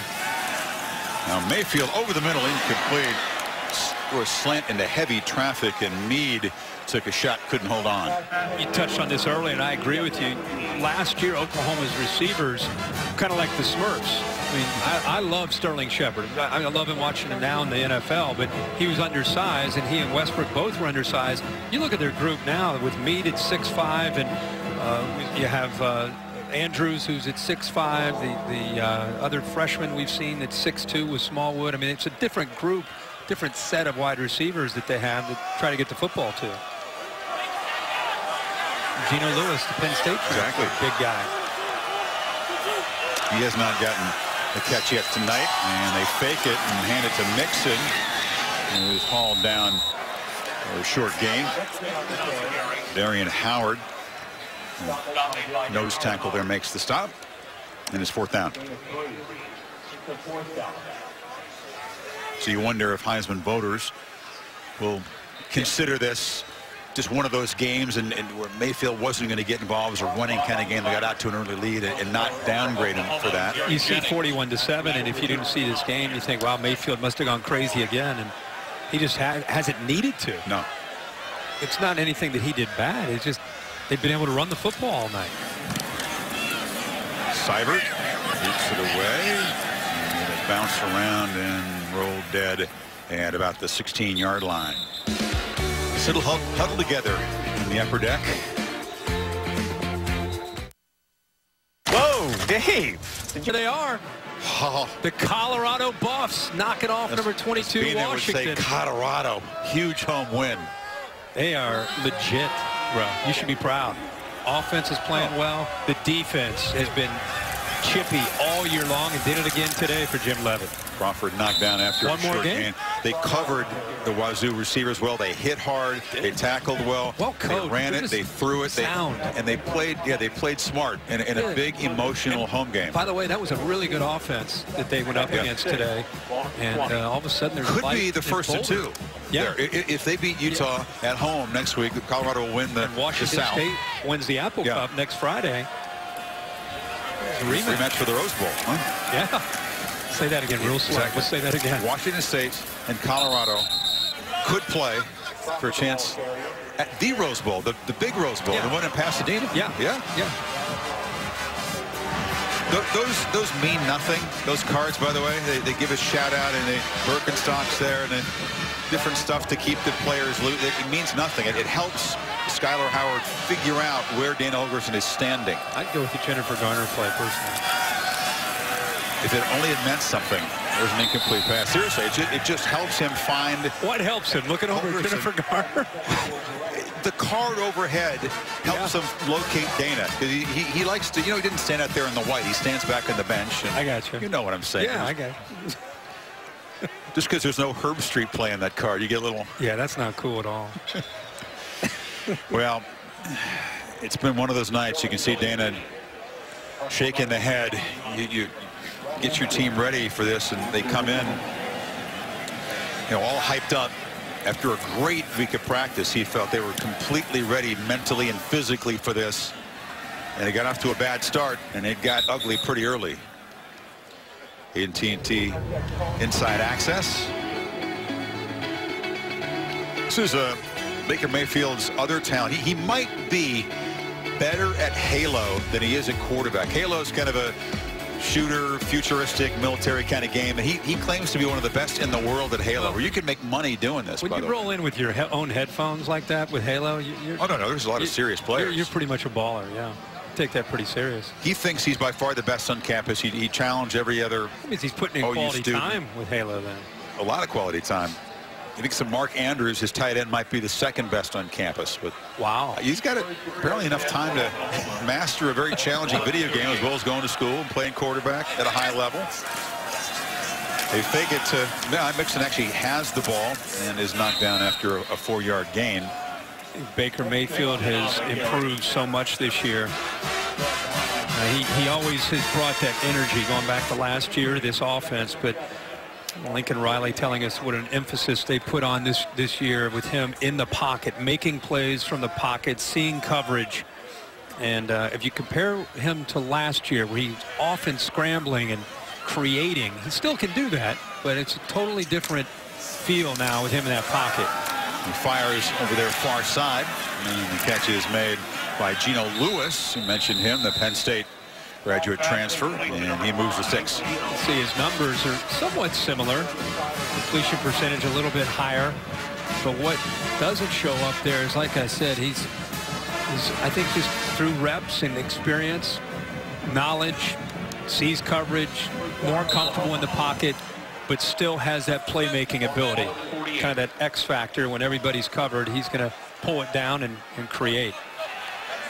#1 completion percentage in Oklahoma history. One of the most efficient seasons as a passer we've ever seen in the NCAA. Has a chance to break the record if he stays on pace.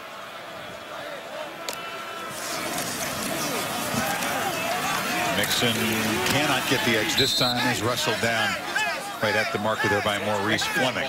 Early in the year, I thought, listening to his coaches kind of confirm this, when they were playing Houston and Ohio State, he had injuries to Pirine and Westbrook. They were still playing, but just not quite the same as they are now. And I think he sensed that he had to press. He had to try to force the issue, try to make plays. And I think from the bye week after Ohio State in the last 7 games, I think you've seen a totally different guy that trusts the players around him and is kind of letting the game come to him now, as opposed to trying to force the issue. Pirine takes off. He's got another year of eligibility left because the faculty reps in the Big 12 voted in June to give him back that year. And Lincoln Riley told us he thinks Baker's going to come back. Baker wasn't too eager to get into that question with me, but the coaches are very hopeful he'll come back and use that last year. I would think he would come back. I mean, he's 6'1" and 210 pounds.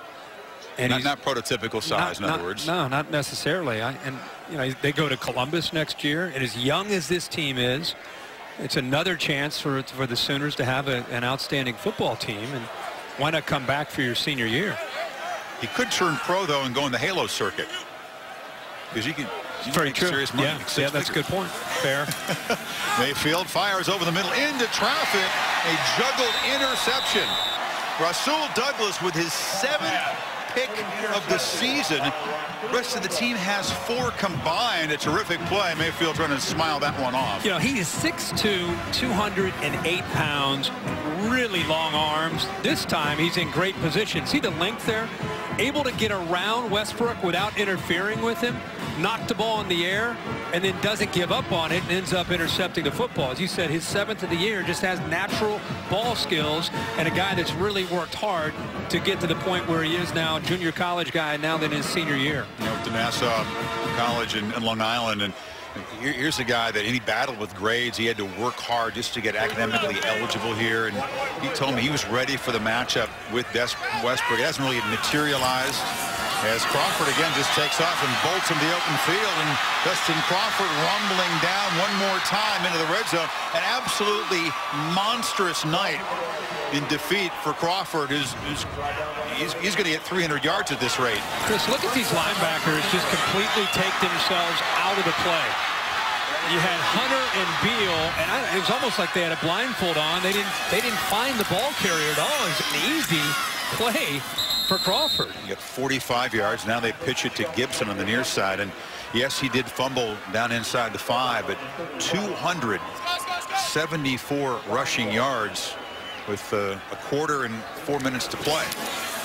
Give it to him again, and he bolts forward down inside the 10. What I love to see from the kid is here they are down 41-7. It's not been their night, but he's not giving up. He's out there fighting and competing. That's what you love to see. And if you're Dana Holgorsen and you're on this staff and you're looking out there, not only are you trying to make sure that you guys try to give you every chance to come back. Obviously, it's going to be pretty challenging to do that. But at the very least, who wants to compete? Who has the heart? I think you learn as much right now as if you're up in a game like this. I think he was certainly mad at himself for giving up that fumble early on, and now on a 3rd and 1, this time they make a clean exchange and execute the sneak for the first down. So he's mad at himself for giving up that fumble, and Sure. comes back and runs with real determination. Absolutely. And shows why this guy could have a future playing this game. Yeah, absolutely. Like I said, I love to watch guys when they're in these kind of games to see who wants to kind of continue to compete, who wants to shut it down. I think you learn a lot about a guy's character, about his competitive spirit in a game like this. He's a guy that, again, came here with his wife, whom he says is his inspiration, his driving force, and 2 young kids. Nice snap. Howard keeps it, and he'll score. So the Mountaineers with a 57-yard touchdown drive on the board for the 2nd time tonight.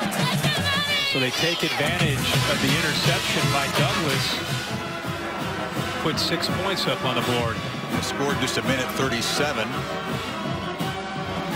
It's been a frustrating night for the quarterback. But the Mountaineers do find the end zone on a 6-yard run.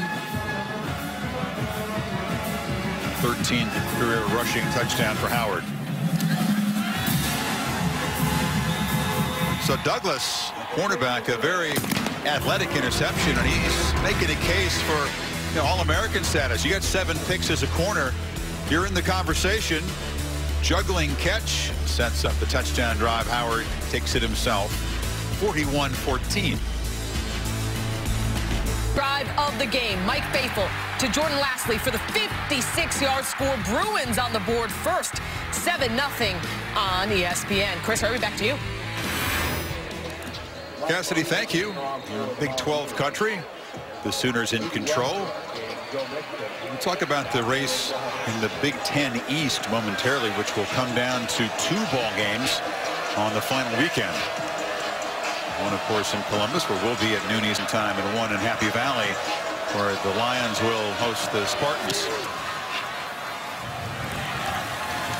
There's a high kickoff taken by one of the up men, and the Sooners run it across to the 37-yard line. So Penn State's got a 25-0 lead at the moment over Rutgers as they begin the 4th quarter in Jersey. They'll go to 7-1, and they will host Michigan State, which incredibly today lost its 7th conference game. So Kirk, the Lions, by virtue of that head-to-head win over Ohio State, would have the tiebreak if Ohio State beats Michigan at home. If Michigan beats Ohio State, they control the destiny by the head-to-head win over Penn State.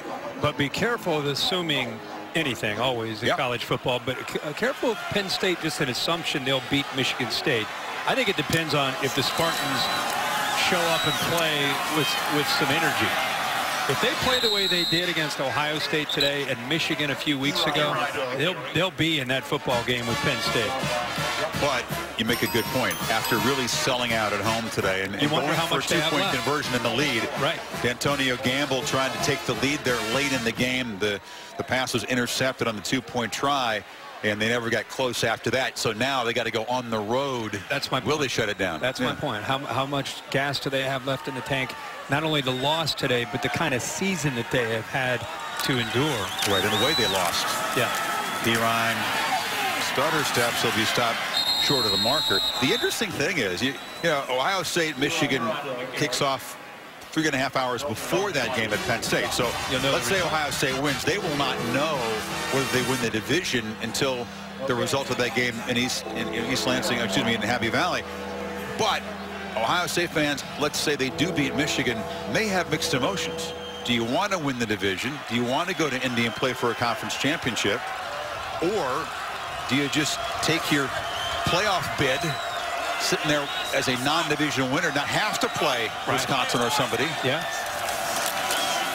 3rd and 1, and this is a tackle for loss, and that has been a real rarity as Kaiser White got in the backfield and stopped Perine, and it'll be 4th down. Well, he has come so close tonight on the backside of chasing down Perine on some of these slower developing plays.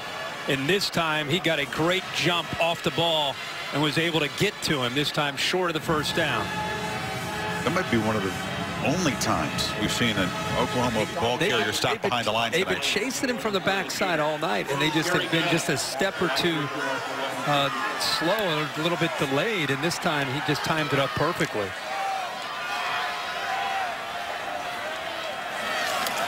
Seibert goes up high to get the snap and gets a line drive kicked away, where Jennings makes the fair catch at the 20. Are you ready? You got to borrow some of Dana Holgerson's Red Bull there for College Game Day in Columbus. A 5-hour show, 7 a.m. to noon. Will you have like a bigger desk? Is there all kind of mystery guests? I don't know. Have you formatted that thing out yet? No. All 5 hours? Save a little something for me, will you, at noon Eastern? Yeah. Will you jump in the booth for this one? Yeah, we just I don't think warm fans it up realize. That's fine. Fans in the rivalry know well. I don't know if people nationally realize how dominant Ohio State has been. Head-to-head, 10 of 11. 10 of 11. Yeah, my kids have a real warped perception of that rivalry. Howard with a downtown shot, and Gibson collects it inside the 20, still fighting for yards. And finally, West Virginia makes a downfield play, and in the final seconds of the third quarter, there's some fight. This is kind of what I thought, again, we would see tonight, is him attacking downfield, an area that's been a problem. Watch Jordan Thomas. Again, I mean, it's happened all year. He's their best cover man, but Gibson goes by him, and his eyes get lost, and he doesn't make a play. 61-yard gain, and Crawford hammers ahead down near the 10-yard line. That'll be the final play of the third quarter. And after 3 quarters, the Mountaineers have a 62-yard edge in total yards in this game. The meaningless stats department, as Crawford is down at the end of 3. Back after this, and a word from your local ABC station.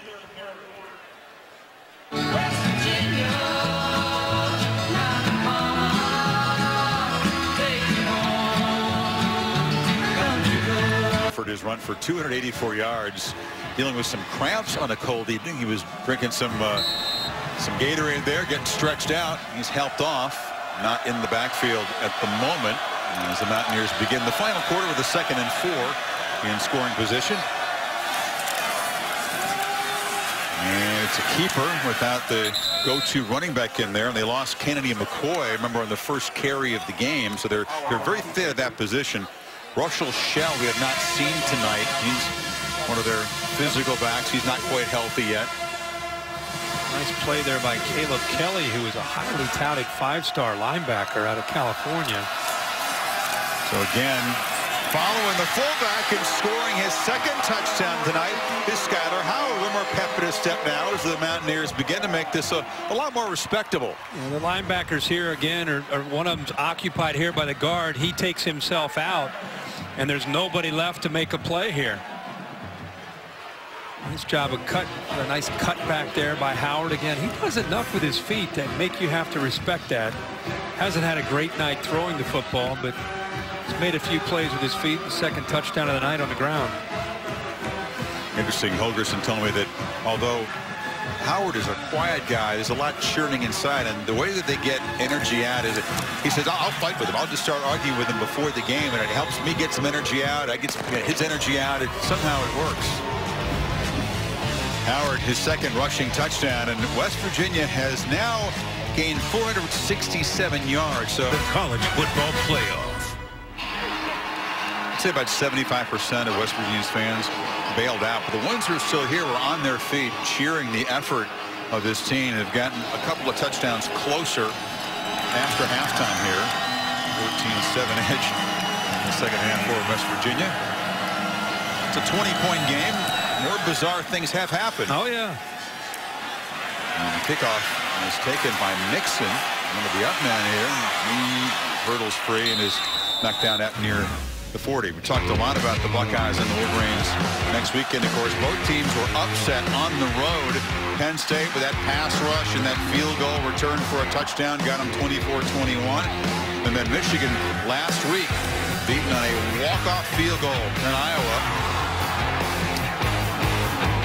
Buckeyes surviving by 1 today in East Lansing. Wolverines in a blizzard in the second half, knocking off the Hoosiers, and they will collide the old horseshoe in the banks of the Olentangy at high noon Eastern time next week. We'll have it for you proudly. OU's gotten stale on offense lately, Kirk. Let's see if they can get the rhythm back here. It's Perine on a reverse to Westbrook. Evades one tackler and battles trying to get near the line of scrimmage. He'll be slung down there by White. No gain. You talked about how the crowd is reacting, the fans that are still here, to the effort by this West Virginia team, and I think you and I would agree with it. I mean, this is a team that was completely down and out and not looking good at all, and all of a sudden with a couple quick scores they're down by 20, and with the way Oklahoma's defense is playing and the way Howard's gaining some momentum, now it's really about the Mountaineer defense trying to get the ball back to Skyler Howard.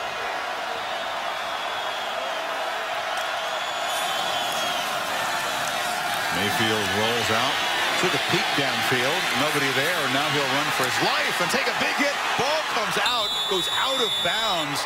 Again, that shot was delivered by White. Sooners lucky to avoid a turnover. Yeah, that ball, if that ball stays in bounds, obviously it's potentially a turnover and the ball going the other way for West Virginia. He's still in bounds. White right there hits him. The ball goes up in the air and just happens to bounce out of bounds. There's nothing but Navy jerseys down there waiting to jump on top of that football. But nonetheless, you got a little bit of juice, a little energy right now from the West Virginia defense. And the Sooners facing a 3rd and 10. White's still playing hard, that's for sure.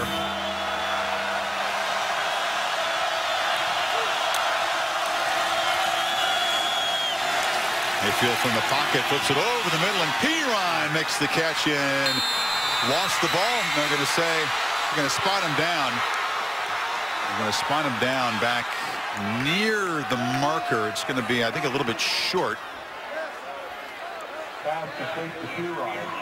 Perine just nearly got away for a huge gain. Watch Walters right here try to stay with Perine coming out of the backfield. Ball's thrown out in front. That's the little thing, but the accuracy and how important that is to get the ball out in front. But on 3rd down, with Walters playing man, does a good job, clearly down, right call down on the field. Now it's a 4th down on the decision. I thought he leaned across to them. They did not give him the first down, but they spotted it. So it's 4th, and they need a full yard. And I think the Oklahoma offense was lobbying hard to stay out there. They wanted to go for it, and the coaches said, no, punt team. Wow, I thought he may have to hurry here. They may just, let's spend a timeout because the play clock was winding down. They might want to look at this spot. I thought he extended himself, unless his knee touched. Yeah, maybe the knee touched right there. Well, I do think that he got a lot farther than where they spotted it. See right there, the left knee is down. He's really, looks like he's at about the 47.5-yard line. I think they about a half-yard short. He may have slided about a half-yard where he actually had the ball. They took a delay of the game anyway here on this to set this punt up, but the West Virginia defense does their job to get it back to Howard in that offense. Jennings is back deep, and you're right. There's some juice in the West Virginia defense, and there's actually some life for this team. Seibert gets it away. Jennings is backpedaling, and he'll make the catch on his knee at the 15-yard line. Back within 20. And they got the touchdown after halftime was this pick 6 by Jordan Evans, who appeared to pull up a bit as he's headed to the end zone. Yeah, he has not been back on the field since then. Clearly something bothering him is his defense, and what we've seen is Reuben Hunter in for him. And it's a totally different look for this defense against the run with Hunter in there. Howard flips it short, juggled, held on by Durant, and gets out across the 25-yard line. He's a leader. He's obviously, when you're a middle linebacker, you make a lot of the calls, and you're an important part of the group. Oh, my gosh. I mean, he gets the calls. He gets everybody lined up. He's the alpha. He's the leader, and you take him out of there, and you're taking away your playmaker. We saw Crawford be treated for cramps in the last possession. He's back in the game and continues to churn away. Short gain there, but he's within 13 yards of a 300-yard rushing night.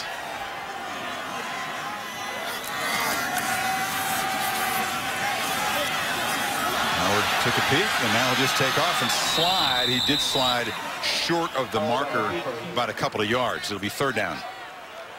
And now the Sooners are trying to keep everything in front of them. They don't want to give up an easy one, give up a big play. It's been an issue for them. See what happens here on this third down, and if they can get pressure on Howard. Howard again takes off, and again with his legs makes a play and keeps the drive going. What a different, it's incredible what one guy, Jordan Evans, being taken out of the lineup, and what that does to your run defense, and how you feel, and how aggressively or lack thereof you feel on the run fits. We're just not seeing the same energy from this defense without Evans out there. White on the edge, and if you're Holgorsen, you notice that. You keep trying to run the ball, which would go against what conventional wisdom would say. We're down 20 points. We got to take shot downfield. I think you got to keep throwing the football and mixing in occasional run here and there just to let them know that you still have it. But this defense has just not been the same. You wonder if it's because they have the big lead, they're losing their edge, or it's because Jordan Evans is out of it. But watch these linebackers. It's almost like they have blinders on. They can't find the ball carrier. Crawford's gone by them. They're over pursuing it. They're not filling the gaps. Mike Stoops talked about gap integrity. Here's Skylar Howard just patiently waiting for the blocks. New linebacker Hunter just manhandled that time by Kyle Bosch. So Jordan Evans going out of this game has definitely had a negative impact on the Sooners defense.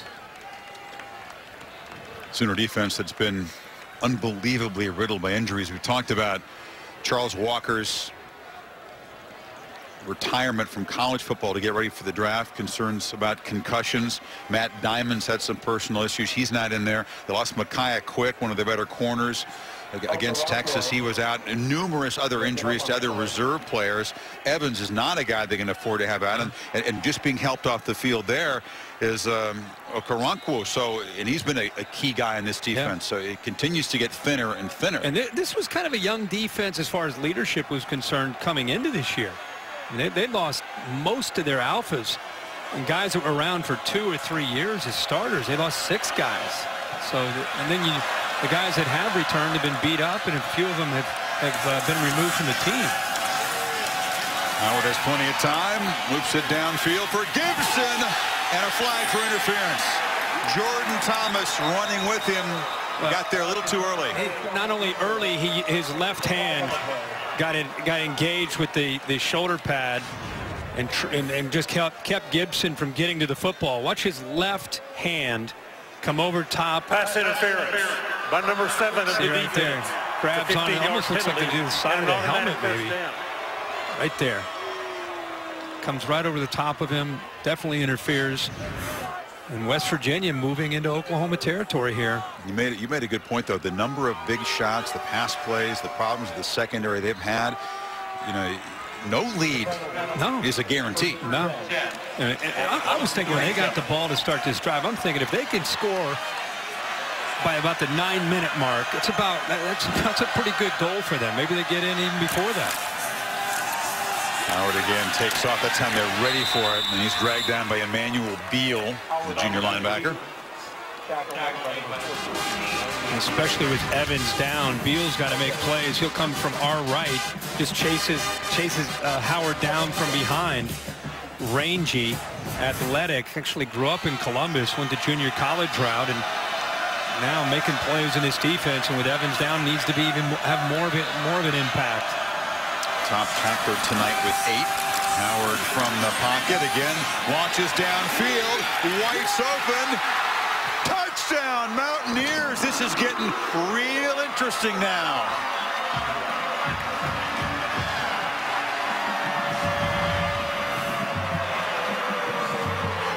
Good look. Did he control the ball?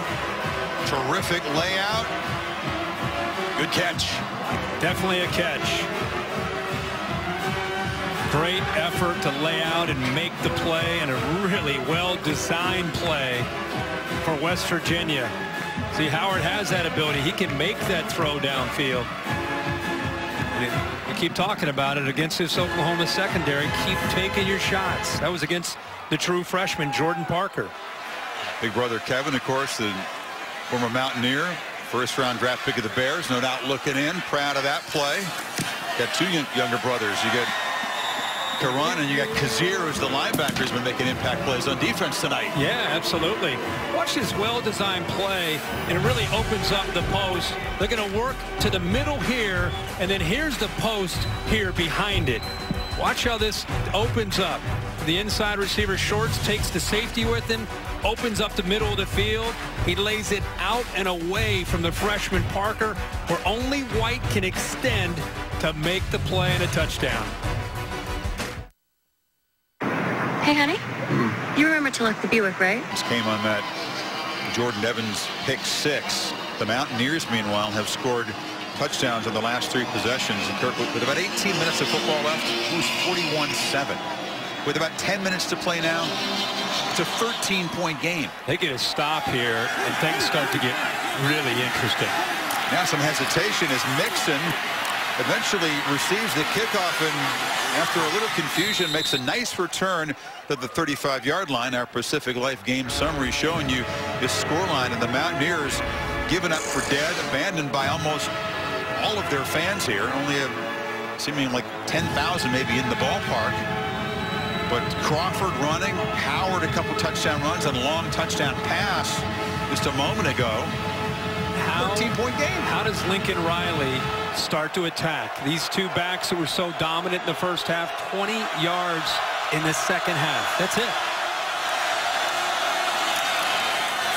This is Mixon diving forward for about 4. You know, the first half, they were controlling the line of scrimmage. They were running just a couple different plays. There was a counter run, which you just saw, kind of a counter there. Also some inside zone, and they did a really good job of being able to get onto the perimeter with Perine and Mixon. Haven't seen that at all in the second half. Mayfield pulls it, takes a shot over the head of Westbrook and almost intercepted.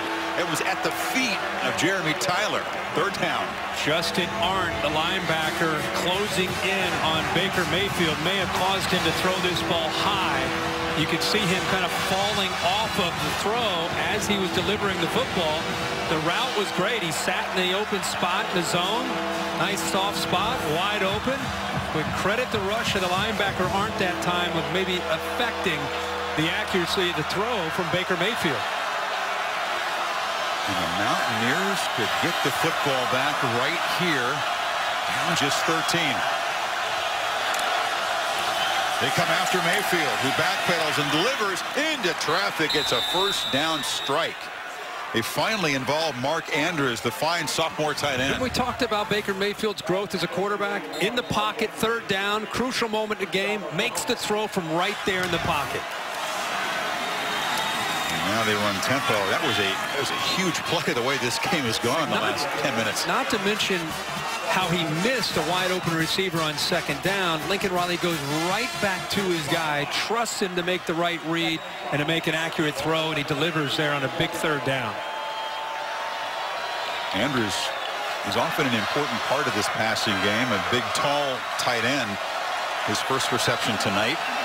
Perine and Mixon in the backfield together.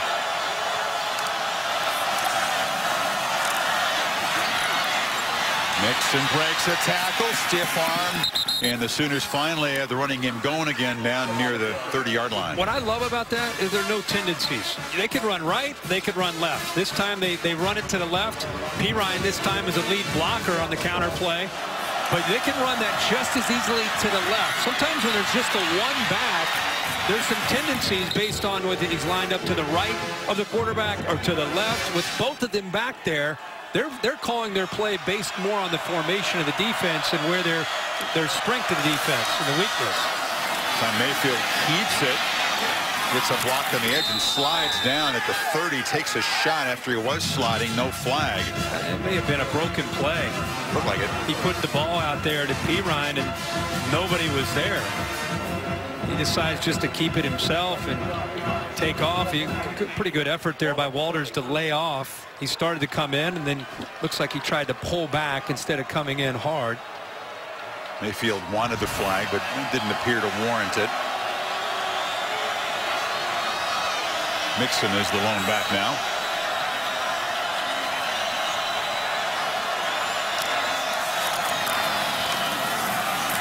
He spins back, cannot escape. He'll be dropped for a loss. Justin Arndt, that linebacker, who was a fine high school quarterback in these parts, made the tackle. Arndt makes the play, but Schuler, 88, right here. Watch him work. They're slanting and angling. His effort against Brown right there is what caused him to have to give up on the play and try to bounce it to the outside where Arndt was able to make the play. So Arndt gets to tackle, but the big defensive lineman, who's a freshman out of Florida, his ability to slant and take on the big tackle Orlando Brown was the difference in the play. We saw Arndt there, but Schuler's a guy, a freshman who played 102 snaps in Austin. 102 snaps as a redshirt freshman last week. Mayfield wanted to take a shot downfield, has all day to throw, just delivers underneath.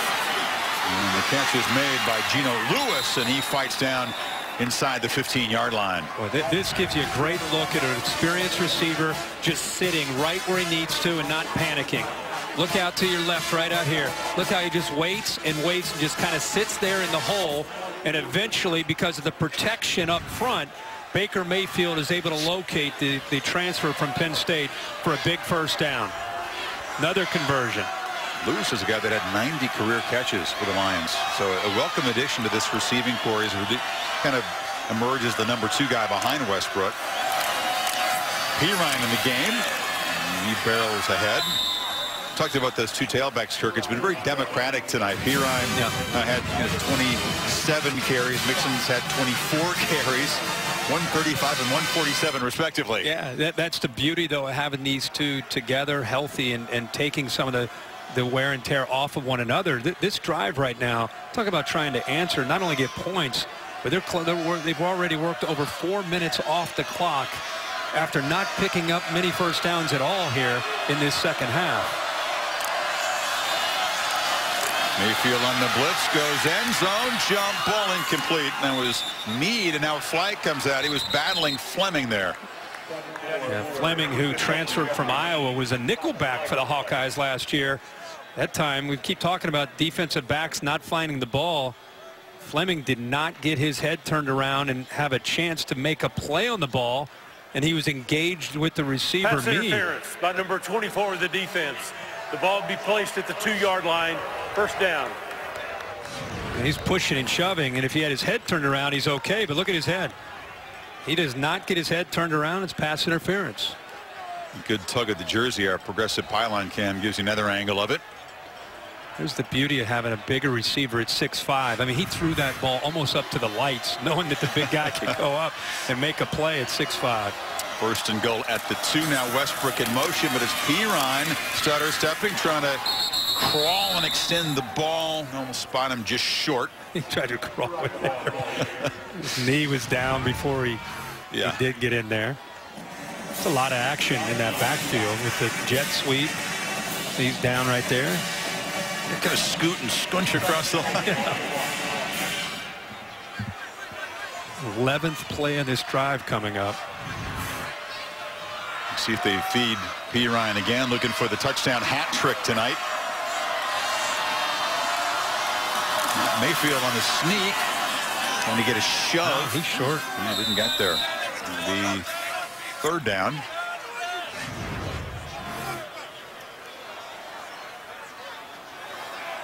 Flowers, the fullback, trying to shove him across, but that's just too much traffic. Yeah, I don't. Well, now they give it to him. Huh. That is the latest touchdown signal in history. They finally unpiled it. Yeah, now they're talking. They want Baker Mayfield to stay out there. Take another look at this. This is the most delayed signal I've ever seen. Dave Kataya ran down there and made the call for him. It took forever. I mean, I guess there was a lot of guys to unpile. I guess. To get at number 6 there. They did about 4 blue jerseys to peel away. I mean, I don't think the ball's in the end zone. You can't see where it's extended. I think that last push there, I'm surprised there wasn't was there a whistle that stopped the play? Good luck finding the ball.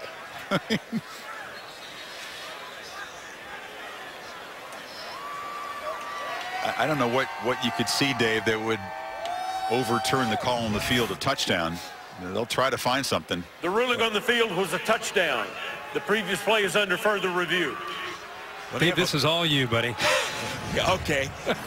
When they have a pileup like that and they can't find the ball, what the officials are going to do is dig to the bottom of the pile, see which team has possession.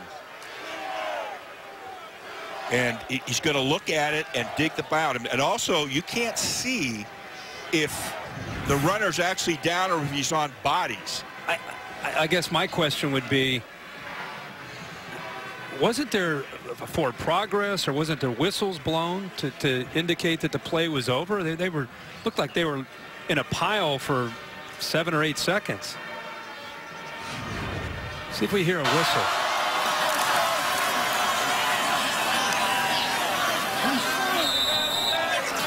The whistle, then he goes in after the whistle.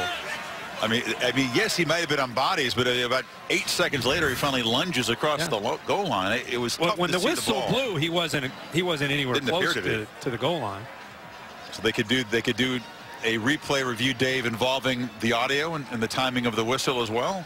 They could pretty much look at everything, but they've got to find the ball, okay? And if that whistle did blow and it's clear that the ball is short, it's not going to be a touchdown because that means they ruled forward progress on the field. Now, forward progress is only reviewable on a first down or a score, and this is a score. So they can look at it from that, but I don't know where they're going to find the ball. That's what they have to find. It's be very interesting. Well, the snow's returned, Kirk. This game began in blizzard, and now the snow has returned along with the stiff breeze. Well, of course, it's always about the ball breaking the plane, and we really don't have any looks to show anything that would. We can see neither the plane nor the ball, so we're 0 for 2. And right, there's no way that they'll be able to reverse this. The problem is, you're right. You hear the whistle blow, and it appears that the ball may be short, but we can't see the ball. That's the problem. We've got a big pileup like that. Like I say, they've got to dig the ball out, see who has possession, and where does the player have possession. If they do see something to overturn it, it would be 3rd and goal. The ball, you'd figure, just inches away. Here's Cooper Castleberry with the verdict. After further review, the ruling on the field stands. Touchdown. So not confirmed, but stands. I guess they couldn't see anything, including the football. Moral of the story for the kids at home, just whenever you get into the goal line, just keep wiggling the way Perine was into that end zone, and who knows, maybe they'll give you a touchdown. Absolutely. So Mayfield caps a drive that covered 65 yards in 11 plays, and as you said, importantly, took 5.5 minutes off the clock. So he's out there to go for 2, try to get it back to 21.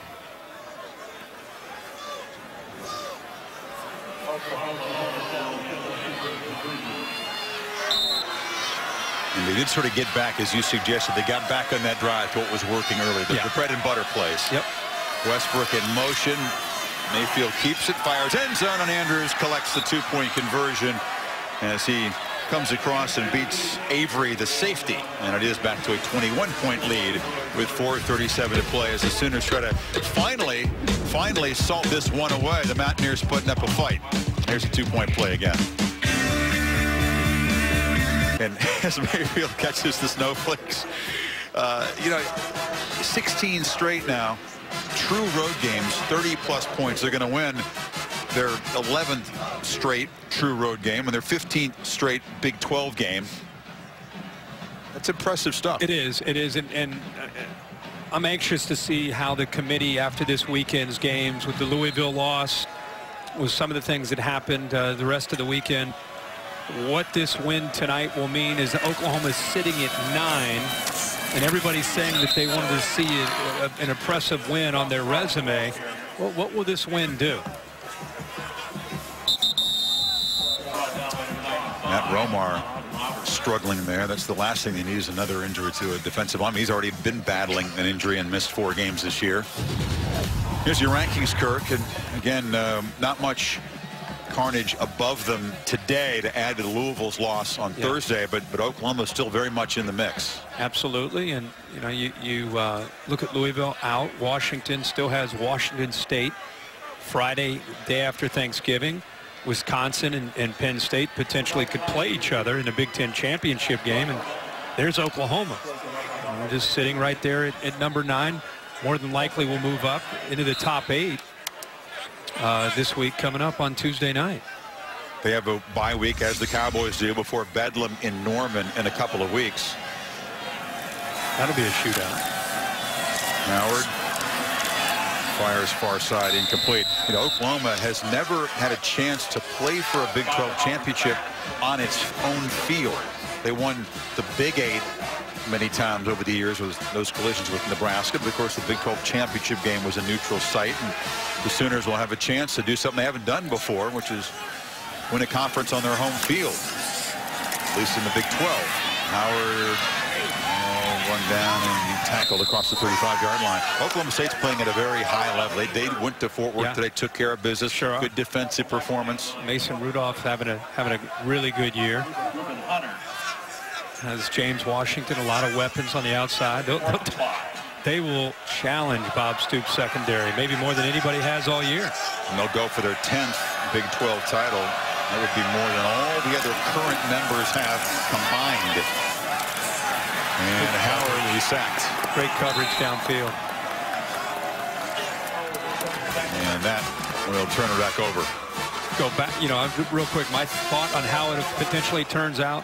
If Ohio State wins Saturday against Michigan, where they're playing at home, and Clemson wins out and Alabama wins out, those 3 teams potentially in the playoff, the argument becomes potentially if Washington won the Pac-12 championship, if Penn State and Wisconsin play in the Big Ten championship, the winner of that game, and then whether it's Oklahoma or Oklahoma State, whoever ends up winning the Big 12, those 3 teams will be who the committee will be discussing and probably arguing over who potentially gets that 4th spot. Because there's a lot of hypotheticals and there's time, I won't put your feet to the fire right now to say who you take, because there's a lot of things to still be sorted out. Yes. But if it is Oklahoma, and we're not presuming they're going to beat the Cowboys, so you calm down, Oak State fans. I get it. As Perine takes off and tries to add another touchdown to his big night, hauled down inside the 10-yard line. But if they get the Cowboys, that'll be another high-quality win. Yeah. You put this one with that one, it would be a pretty strong closing statement. A strong closing statement for a team that got off to a slow start with some injuries and some youth, and didn't quite have you know, the big guns, Westbrook and Perine at 100% early, and they felt the consequences. They were 1-2, but to their credit, after the bye week, they've now won 8 in a row. And are trending and playing much better football, especially offensively. With this firepower they have, they can play with a lot of teams because they can score.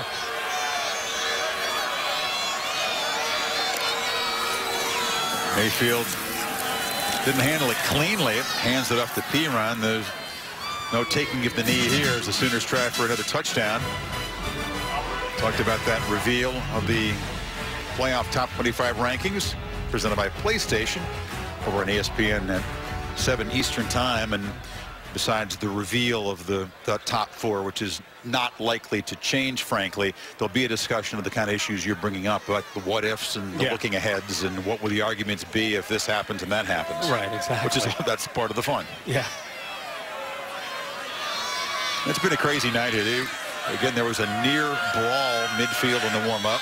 It was a very snowy start to the game. It's going to be a snowy finish inside of 2 minutes as Perine sort of picks his way and is knocked down at the 3-yard line. Bunch of personal fouls, which you've had a whole lot of tonight. It's been chippy, really more in the first half than the second half. And I also got to say about Dana Holgorsen, that first half got embarrassing at times with how they were losing their cool and making some mental mistakes and just becoming frustrated. To their credit, after halftime, when this game looked like it might just completely get away from them, they fought back. They really have kept their competitive spirit intact and done a good job of staying in this game as Perine goes over to the sideline, and Mixon also out.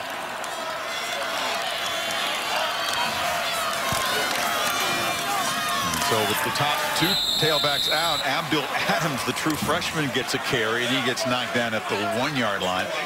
They'll look at the stats after this game, and they'll say, okay, Oklahoma seems like they've got it in hand as we check out the run again. But they'll also see the West Virginia's gained 534 yards, and that's not a touchdown. The other one was. Mayfield's a touchdown. That's a touchdown. I'm confused. I mean, there was no evidence Mayfield had gotten to the end zone before, and they gave him a touchdown. That time, Adams clearly, would have loved to have his first career touchdown. Give him another chance. Guy's never scored a touchdown in his career. This would cap it. He's not going to get one there. Just pulls it and walks it. Give the young guy, let him get in the scoring column. I mean, you don't. Did you really need another one for the cue? Anyway, he'll tell his friends, I scored. They should have given me one. I should have been my first career touchdown. Yeah, I think we can count that one for him.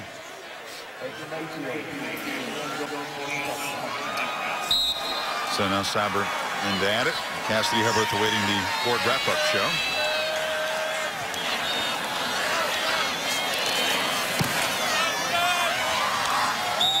So Baker's stats, Kurt, ends up being just 9 for 15, 169, 2 touchdowns, the interception. And as a runner, he's scored twice, including this one. It's actually not a call for Baker Mayfield, just a zone read. He read the end, collapsing 8. The outside linebacker came down. He made the right read. He probably wanted to give it to the freshman more than anybody, but it was a walk-in with the read that he had, and he gets an easy score. And Oklahoma, after we showed that graphic, their first 4 drives in the second half were an interception and 3 punts. Since then, back-to-back touchdowns to close the door here in Morgantown.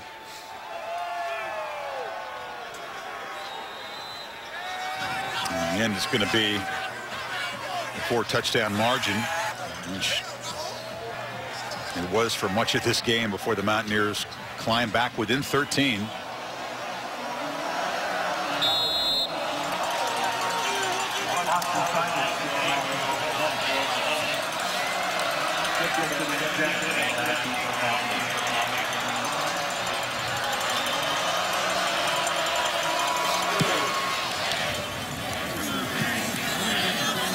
Sybert's kick pushed down inside the 10. Gibson trying to take the long way home. And knocked down at the 25-yard line. We'll hear from Baker Mayfield momentarily with Samantha after the final 18 seconds tick away. And the Sooners will get to 9-2. 8-0 in the conference. They haven't even started with 5 straight conference wins in quite a few years. And they were sitting there 1-2 after losing to Houston, losing at home to Ohio State. How many people gave them a chance of reeling off, 8 conference wins in a row and being back in the playoff picture? Almost no one, I would say. Nobody. Meanwhile, a monster night for this guy. Crawford breaking free, still running, still running, still running. Way over 300 rushing yards for Justin Crawford tonight.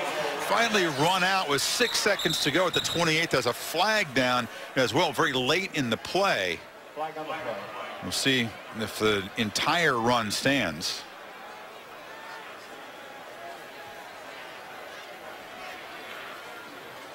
And Crawford, despite his fumble inside the 5, after the play, incredible evening. Unnecessary roughness on number 90 of the defense.